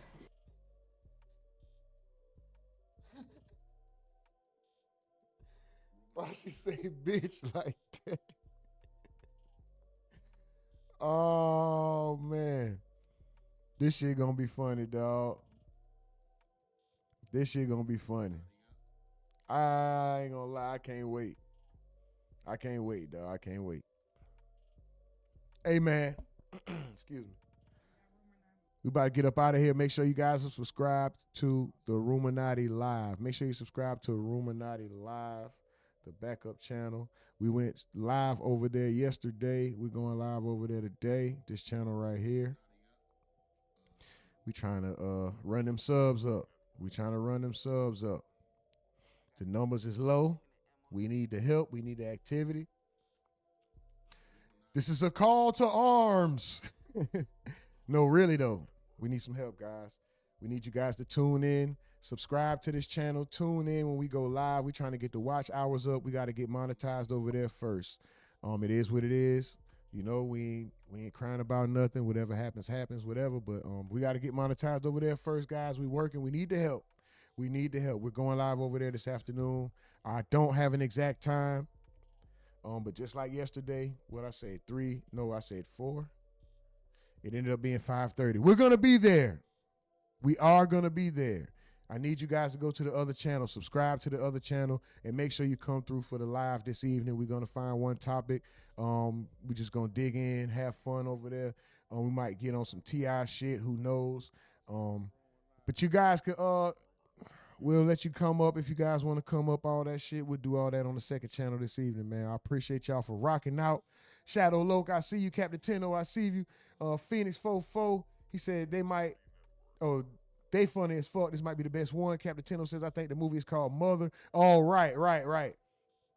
Damn, I wonder if I got time to run and try to watch one of them movies real quick. XS says, Lil Hand back. Tupac back. Ian Wu, shout out to you. Phoenix 44, I see you. Stephen Edwards says, Officer Doofus is back. Shout out to Officer Doofus, man. Phoenix 44 says, yeah, it's about to come out. XS says, all them scary movies was funny as fuck. Ian Wu says, is this real? Yes, it is. Thank goodness. And I'm ready to see that motherfucker for sure. Phoenix says, I gotta go see this. It's with the fire emojis, facts. Big homie with the fire. You already know I always love Anna Faris. Stephen Edwards says, XS says, I gotta watch this one. I'm definitely going to see this one, bro. Captain Tenno with the laughing emoji says, you wildin'. Big homie Slim says, what the fuck? Yellow D says, however you spell her name. XS says, Captain, take that makeup off. She'll look like Brenda Pine Bluff. That nigga said Tiana Taylor is handsome. Oh my God. Bruh.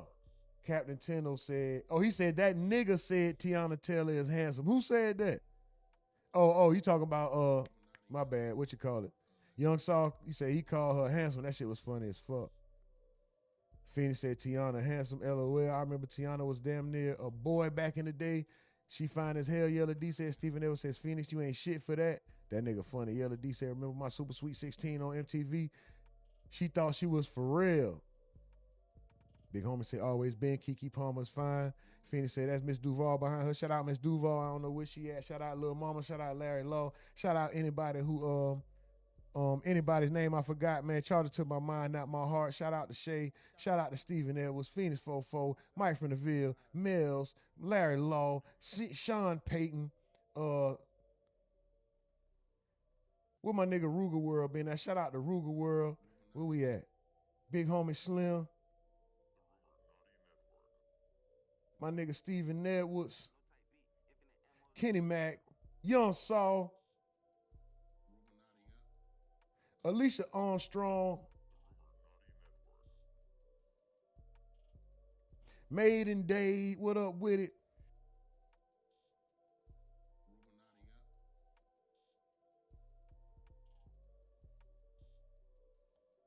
I think I shouted out Shay. Oh, that boy Indigenous by Blood. Super duper salute to Indigenous by Blood as well. Jacob.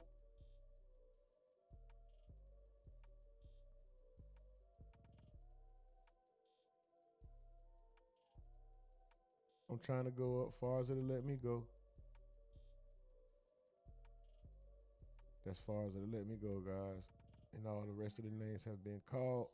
Excuse me. All right, Shadow Loke, shout out to you, man. Shout out to everybody. We're going to get up out of here. We're going to call it a day. We back live on RUMORNATI Live a little bit later on, man. We're going to get up out of here so I can try to have some kind of free time or some kind of other work time. You know, got to go. It's a lot to be done, y'all, but guess what? We're going to get it done no matter what. As long as we got breath and blood, as long as we wake up every day, we got opportunity to go out here and make it happen. So take advantage of that time. Super duper salute to y'all. Catch up with y'all later. If y'all want to hop and chop, we can hop and chop and chop. You know what I'm talking about? Other than that, like my bro said, I reserve the right to be wrong. That's only room for human error. I'll never set you out on purpose. That falls back on me. I love me too much, and I care about you too much to tell you something wrong and set you out. You know what I'm talking about? And I also identify as a multimillionaire in this world full of choices and decisions. People want to be a dog, a cat, a man, a woman, or a Crayola crayon, and they weren't born that. We got to respect theirs, so respect our choice to be identified as a multimillionaire. They got to give us a cash register if they got a bathroom. Other than that, this is RUMORNATI Network. We are out of this